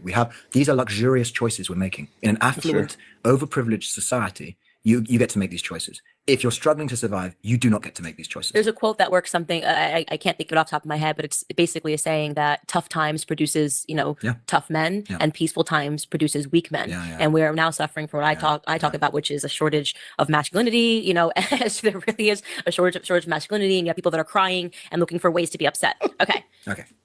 Where are we going to live, the US or the UK? Splitting time between the two, I think, is a fair assessment. Yes, until children. Until children, then we'll make up our minds. Right. It depends on where the school systems are at in each environment. exactly. And right now they're both looking like disasters. So maybe Russia, maybe Africa. Russian collusion. Right. Maybe Africa. Yeah, Right. maybe Africa. There we go. What has surprised you the most about being in an interracial relationship? Oh, wow. That's quite That's a good That's a good question. Well done, whoever asked that question. I do think it's interesting. Candace never said what she liked about him. I'm sorry. They talked about the hunting, and that's Candace said she was impressed with the hunting. And they went on a 10-minute talk about hunting, which clearly George is about that hunting life. So hat tip to him. But he never said what he liked about her.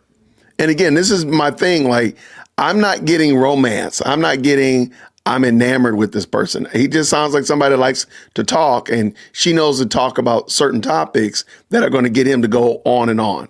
But I'm not getting like, well, I was really, unless I missed it, I hope I didn't, but I don't get what he actually likes about her. But it just seems weird. Yeah, I don't know really. I mean, what's your answer there? I mean, I could say, I wouldn't say this has necessarily surprised me. It's so predictable because it's sort of like the space that we're in. Yeah. But that the leftists, the liberals, the most racist stuff that we get under the comments are the liberals, which is like, oh, great, you're marrying a white man. You're marrying a white guy. And I'm just like, what would you have? That we go backwards into when it was miscegenation and it was an actual crime to get married. If you fell in love with the opposite race in America, it was an actual crime and it was a rule. And it just sort of feeds what we talk about all the time, which is that the left is so woke, they're backwards. Yeah. Which is like they want to bring back segregation, they want to bring back miscegenation. So progressive, they're aggressive. Yeah, so progressive, they're aggressive. We talk about this the whole time. So I wouldn't say I was surprised by it, but I'm always surprised by their lack of awareness, I would say. I'll tell you what I've enjoyed more than. Okay, and this could be petty, and I'm not going to be long, but notice when she said what surprised her the most about it being in an interracial relationship, she immediately talked about other people's response to that. Not her response to her fiance, soon to be husband. Like, oh, it's weird that you do this. It's strange that you do this. Getting to know your family, something like that. Her relationship to him, there's nothing. She immediately jumped and told us what the leftist thing, which we already expected that shouldn't have been like revelation knowledge. Why did she not talk about what she might have experienced that's new and different in dating a man that's not only white, but I mean, from Europe. So we're not talking about just American white. We're talking about a whole across the pond type of situation coming from money.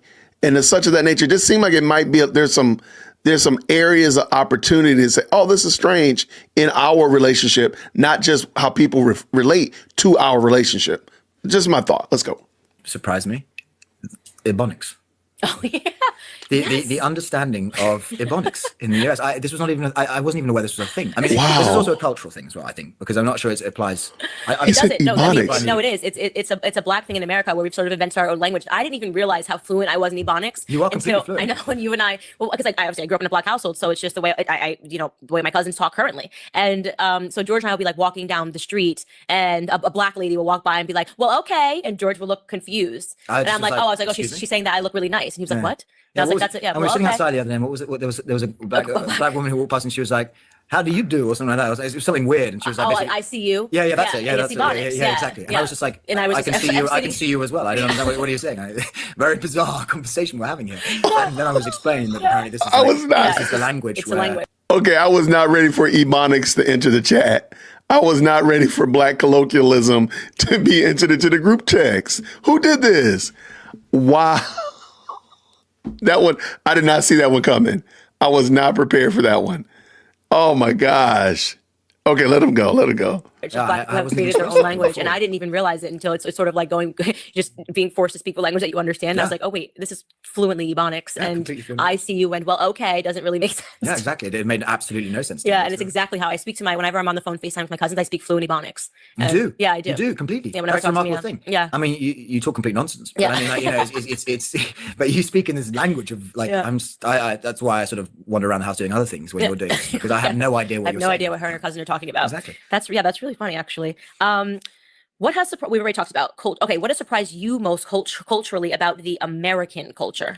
Here we go. Yeah, I know what it is. You were most surprised by how long the CVS receipts were. I have to admit, the CVS They receipts shocked were you. shocking. I didn't even know there was a thing. I mean, I remember the first time I got a CVS receipt. It was remarkable. We were in Richmond, Virginia, and it was the morning of the Richmond Brexit rally. And we had to pop out to get some Claritin or something. It's usually one item. Yeah, it was one item we had to go and get, which was remarkable.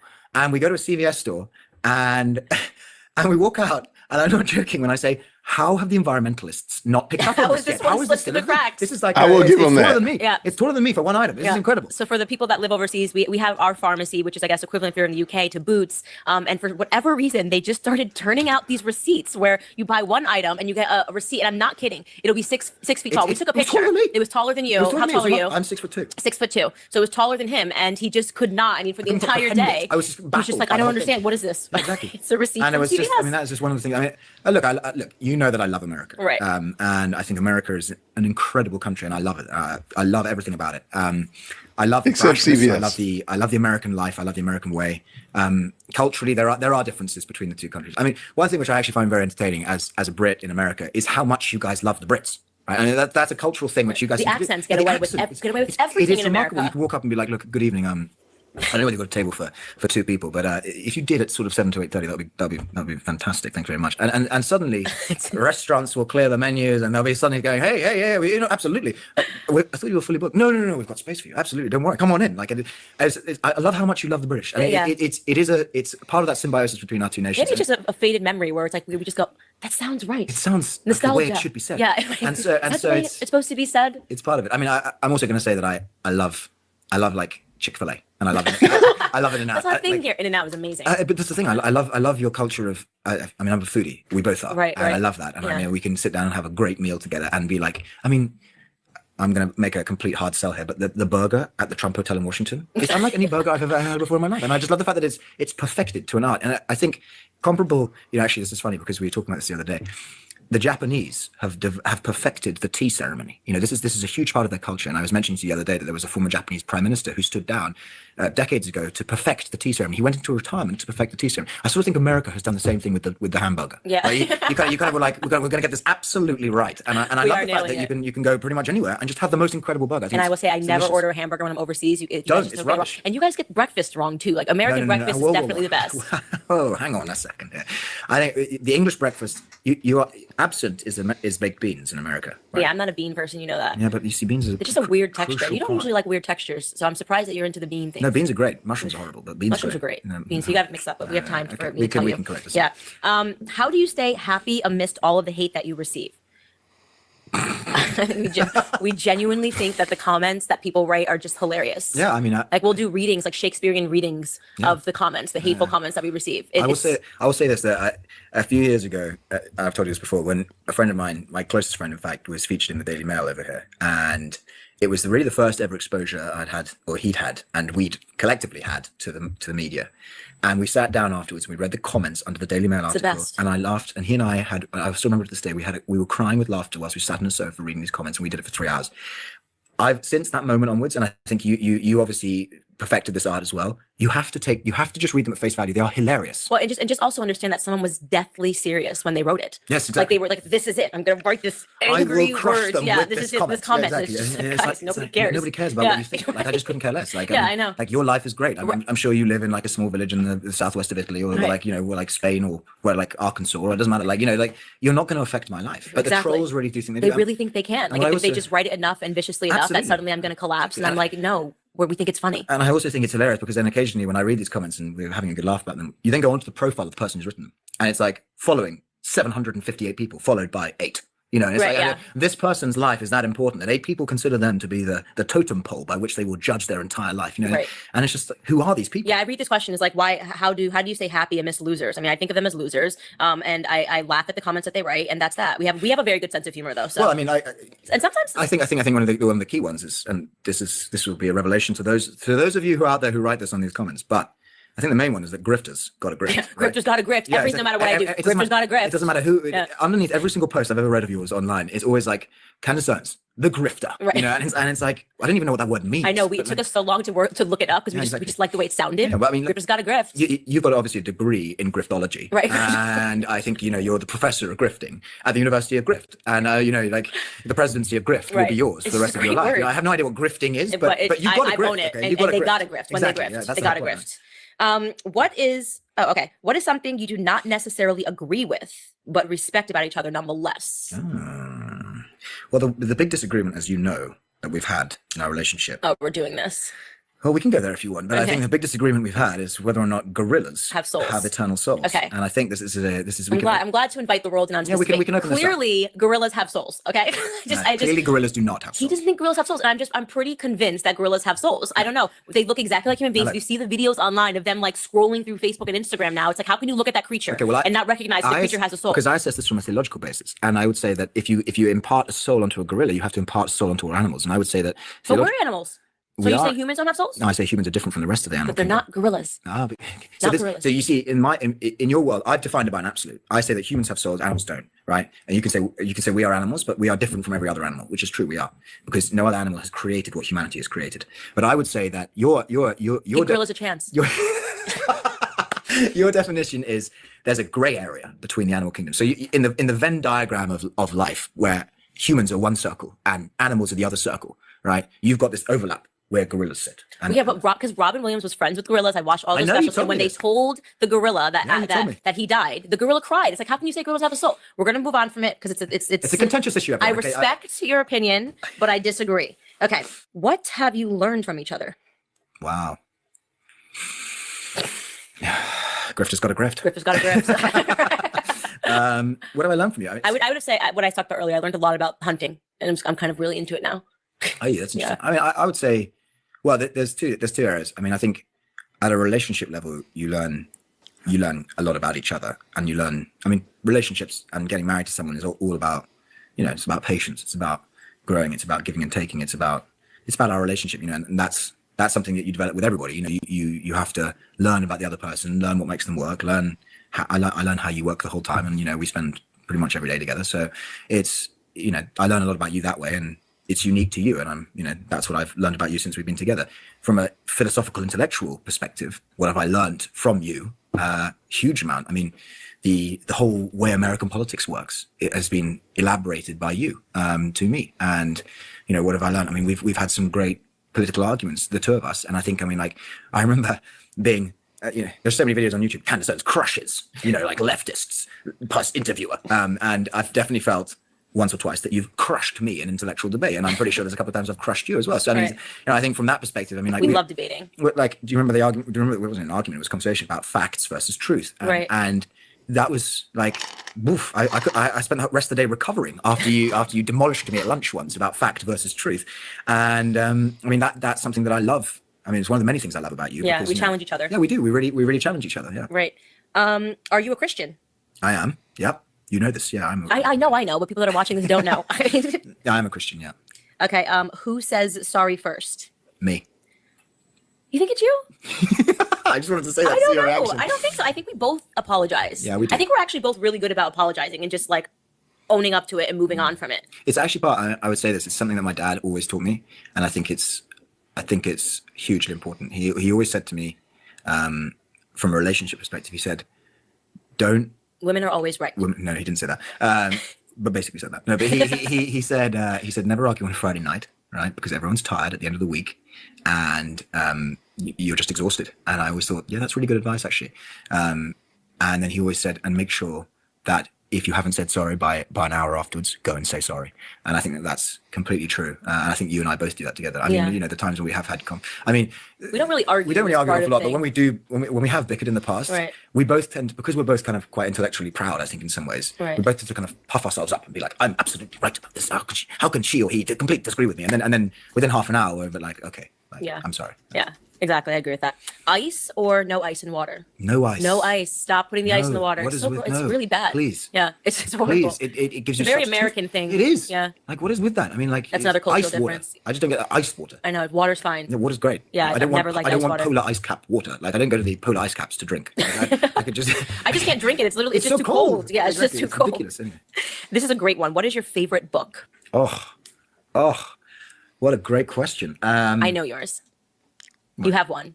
Okay, tell me. It's Ayn Rand. Yeah, I knew you were Yeah, gonna say it definitely is I Ayn have to Rand. admit, I would say that, and this is a lot of people in future life. People are going to be like, "Ha, he's a Randian," and I would just say that Atlas Shrugged by Ayn Rand. No matter what you think of Ayn Rand, and I think that she has a huge influence on politics, both left and right.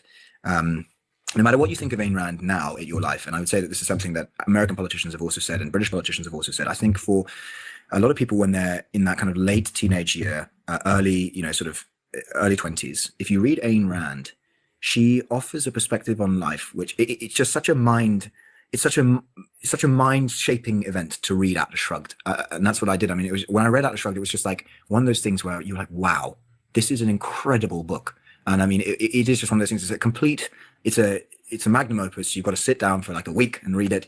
But it is one of those things where when you get out the other side, you feel so much deeper because of it. You've really had to process everything that she's writing in that book. And when I read it when I was 19 years old.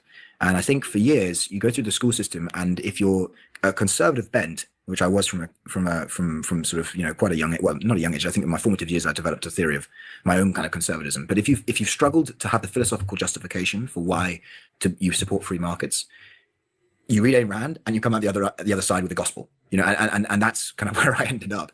And it was just incredible. I mean, it is just an incredible book. I mean, the speech by John Galt, I won't say much more because in case people haven't read it and want to go away and read it, but the speech by John Galt is just an incredible piece of literature. It's an incredible political philosophy. It's an incredible economic testament. It is just an amazing piece of work. And I would say that, it's one of those things where you will be a more interesting person for having read it.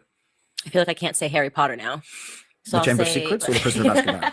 So I will say, for the same reasons, and even though I read it very recently, it really sort of just sharpened my political beliefs. So the same reasons, I would say really any Thomas Sowell book. But Race and Economics is just one of those ones where he just cuts through the red tape of every single race argument. Economics or intellectuals? Race and intellectuals, you're correct. Yeah, race. He also has race and economics, but race and intellectuals. And he just basically lets you know that the dumbest people in the world are the people that are at the head of universities. And he just goes back and he traces throughout history how they've just actually always been wrong. So it's amazing that they think that they have the moral high ground or the intellectual high ground when they have just actually never been right since the beginning of time. And being able to have those arguments in your pocket when you're debating somebody on the left, or when somebody tries to throw at you a degree or where they went to school. And it's basically like, and I make the joke, but I'm being serious. The reason I'm so smart is because I dropped out of college, right? And that you couldn't capture me. And the people that go on to have 16,000 different degrees tend to know absolutely nothing about the way the world works. And it's so important for Black Americans, but I think also for all Americans and anybody that's, being thrust into this race debate all over the world. Read Race and Intellectuals, and you will know that it is that the arguments they're making in terms of race have never held up. The arguments they're making in terms of being a minority don't even hold up. I mean, the idea that being a minority somehow disadvantages you is something that Thomas Sowell just destroys. And I think in the first chapter, he shows you how minorities actually traditionally in the past have been at the head of societies. The Ottoman empires, it wasn't the Turks that were running all the banks, it was the Greeks, and they were the minorities. So it gives you kind of, you can walk the walk, you can talk the talk, but he allows you to then walk the walk when you say, I'm a conservative, and I don't care about your social justice arguments. This is what's what. This is the way the world works, and you feel better for it. So that would be my pick. And the last question is, what are you guys doing to prepare for marriage? We're doing a marriage prep course. We're doing a marriage prep course. Which I thought was interesting. And then, planning the wedding? Yeah, no, planning the wedding isn't preparing for marriage, though. That's preparing for a party. No, that's true. Which has been unbelievably easy. But I would say people always say that if you really want to know if you should be with someone, travel with them. We have traveled together pretty much every day for the last 6 months. I mean, it's been great. It has. Yeah, it's really how you learn that you're really compatible with somebody is go travel with them so you can get through it. We really have been through some things together on the road, haven't we? We definitely have. It'll test you. Being tired, living out of a suitcase, this sort of lifestyle really tests you and takes you toward sort of not having eaten for 18 hours. Yeah, exactly. Being starving. If you don't kill each other, then it's sort of like surviving an episode. It really is actually remarkable. I mean, I won't go on about this, but it is remarkable how like little we have been at each other given the stress situations that we've been in. I think it's amazing. Like even at peak stress. I mean, like me being accused of a mosque shooting. Well, yeah, I mean, but even, that's like a political stress level. I mean, that was a different week. But I mean, like the travel. I mean, that whole situation in Dallas.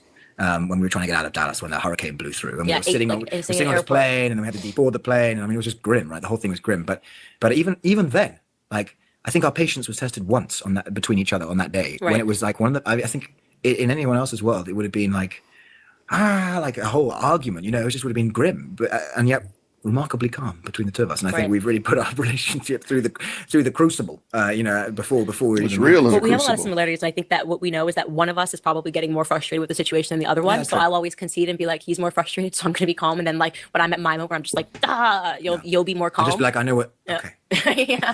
Let me just take things. Yeah. There we go. Would you like some water? What are you most excited Ice in about the for water. marriage? That is my final question, and that came from me. Well, I'm not going to lie that children, I think, will be very exciting for the two of us. Yeah, we're totally ready. We're at that phase where every time we see a child, we just want it. I think I'm excited for that family with you. I'm excited. This sounds totally cringe, but I'm excited to spend the rest of my life with you, and I can't wait. I genuinely can't wait. I mean, we are. You're my best friend. We have the best times together, and I think that we're gonna have a lot of fun together, darling. I mean, it's gonna be a lot of fun.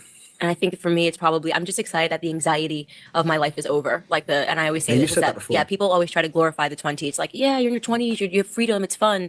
It's not fun. I mean, you don't know what you're going to do in terms of your career. You don't know who you're going to marry. You don't know if you're going to marry a good person. And there's just so much societal pressure to sort of figure everything out. So I just think of my 20s as one massive dose of anxiety. And now, since I just turned 30 and I know who I'm marrying, I know the person that you are, I know the character that you have, I know how our children are going to be raised, which is conservatively, where they can get the hell out of the house. Right. And I think I'm most excited just for the confidence that it's going to instill for the rest of my life, because I have you. I have a partner now. So Yeah. what the world really thinks doesn't really matter. Yeah. That's And Interesting. usually we end the episode with a 2-minute note at the camera, but we're not going to do that because we can't both speak to the camera. so true. So we'll wrap it I up. will say this: we are on a journey to find one person in life who you can spend the rest of your life with, and I'm lucky that I have you, and I have Candace Owens to share every day for the rest of my life with. And I'm lucky that I have that recording to play back to you every single time you get upset with me Yep. on the rest of this Yeah, journey. that's very true. Great. There we go. Interesting. All Thank right. you guys So for watching the latest episode of the Candace Owens all right. So that was Candace interviewing her husband, her now husband, when they were fiancés. I just thought it was interesting. I just wanted to let y'all check that out. I didn't know if you had seen that. I don't remember who recommended that to me. So hopefully, hats tips to everybody who told me about it. I just thought it was interesting. And a lot of you all kind of picked up on it in the chat as well. I didn't get a lot of I was enamored with her or whatnot from him, and really from her either. It just seemed like, again, I even dropped the poll question. Let me see what the poll question is saying. Hold on real quick.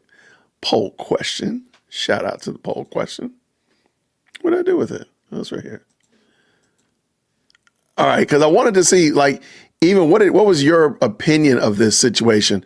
And so the poll question, generally speaking, I said, Candace and George come across as, doggone it. I said, fiancés, 4% of y'all said that. Friends, 24, coworkers, 36, and awkward Tinder date, 36%. It just seems weird to me. I don't get it. But I just wanted y'all to see it because I just think it adds some flavoring, some coloring, some zest. That was a pun. To some of the things that we're watching with Candace now, as we watch her now, was this almost 5 years ago. Now a lot of it makes sense. Maybe 6 years ago. Please forgive me. A lot of this makes sense now. Why maybe some of the stuff that we're watching has been played out like that. But let me know what y'all think. I'm glad that y'all were able to tap in with us. Thank you so very much for being a part of the best live chat on the internet. This was an impromptu live stream. I just wanted to talk about this morning about Candace saying that she's going to divulge all this information and disregard the gag order, and then we watched this video. So thank y'all so much for tapping in. I appreciate y'all so much. If you don't mind, please make sure you hit that like button. I'm still on my mission to hit 65,000 likes by the end of the month. We're around the corner from it, so we might as well just go hit that like button. Did I earn it? Did I earn it? If I did, hit the like button. Oh, I thought I heard my garage door opening up. Like, who's coming to my house? Anyway, thank y'all so very much for tapping in with me. I appreciate each and every one of y'all. Tip your waiters on the way out the door. Make sure you hit those green hearts. And until next time, everybody, grace and peace. Thank you so much for tuning in to another episode of the Jay Witt Podcast. If you enjoyed today's show, please do me a favor and hit me up with that 3-piece special. Like the video, subscribe, and of course, share it with somebody who would also enjoy this type of content. And make sure you leave a comment because I do pin the best comments to the top. So thank you so much for tuning in today. And until next time, everybody, grace and peace.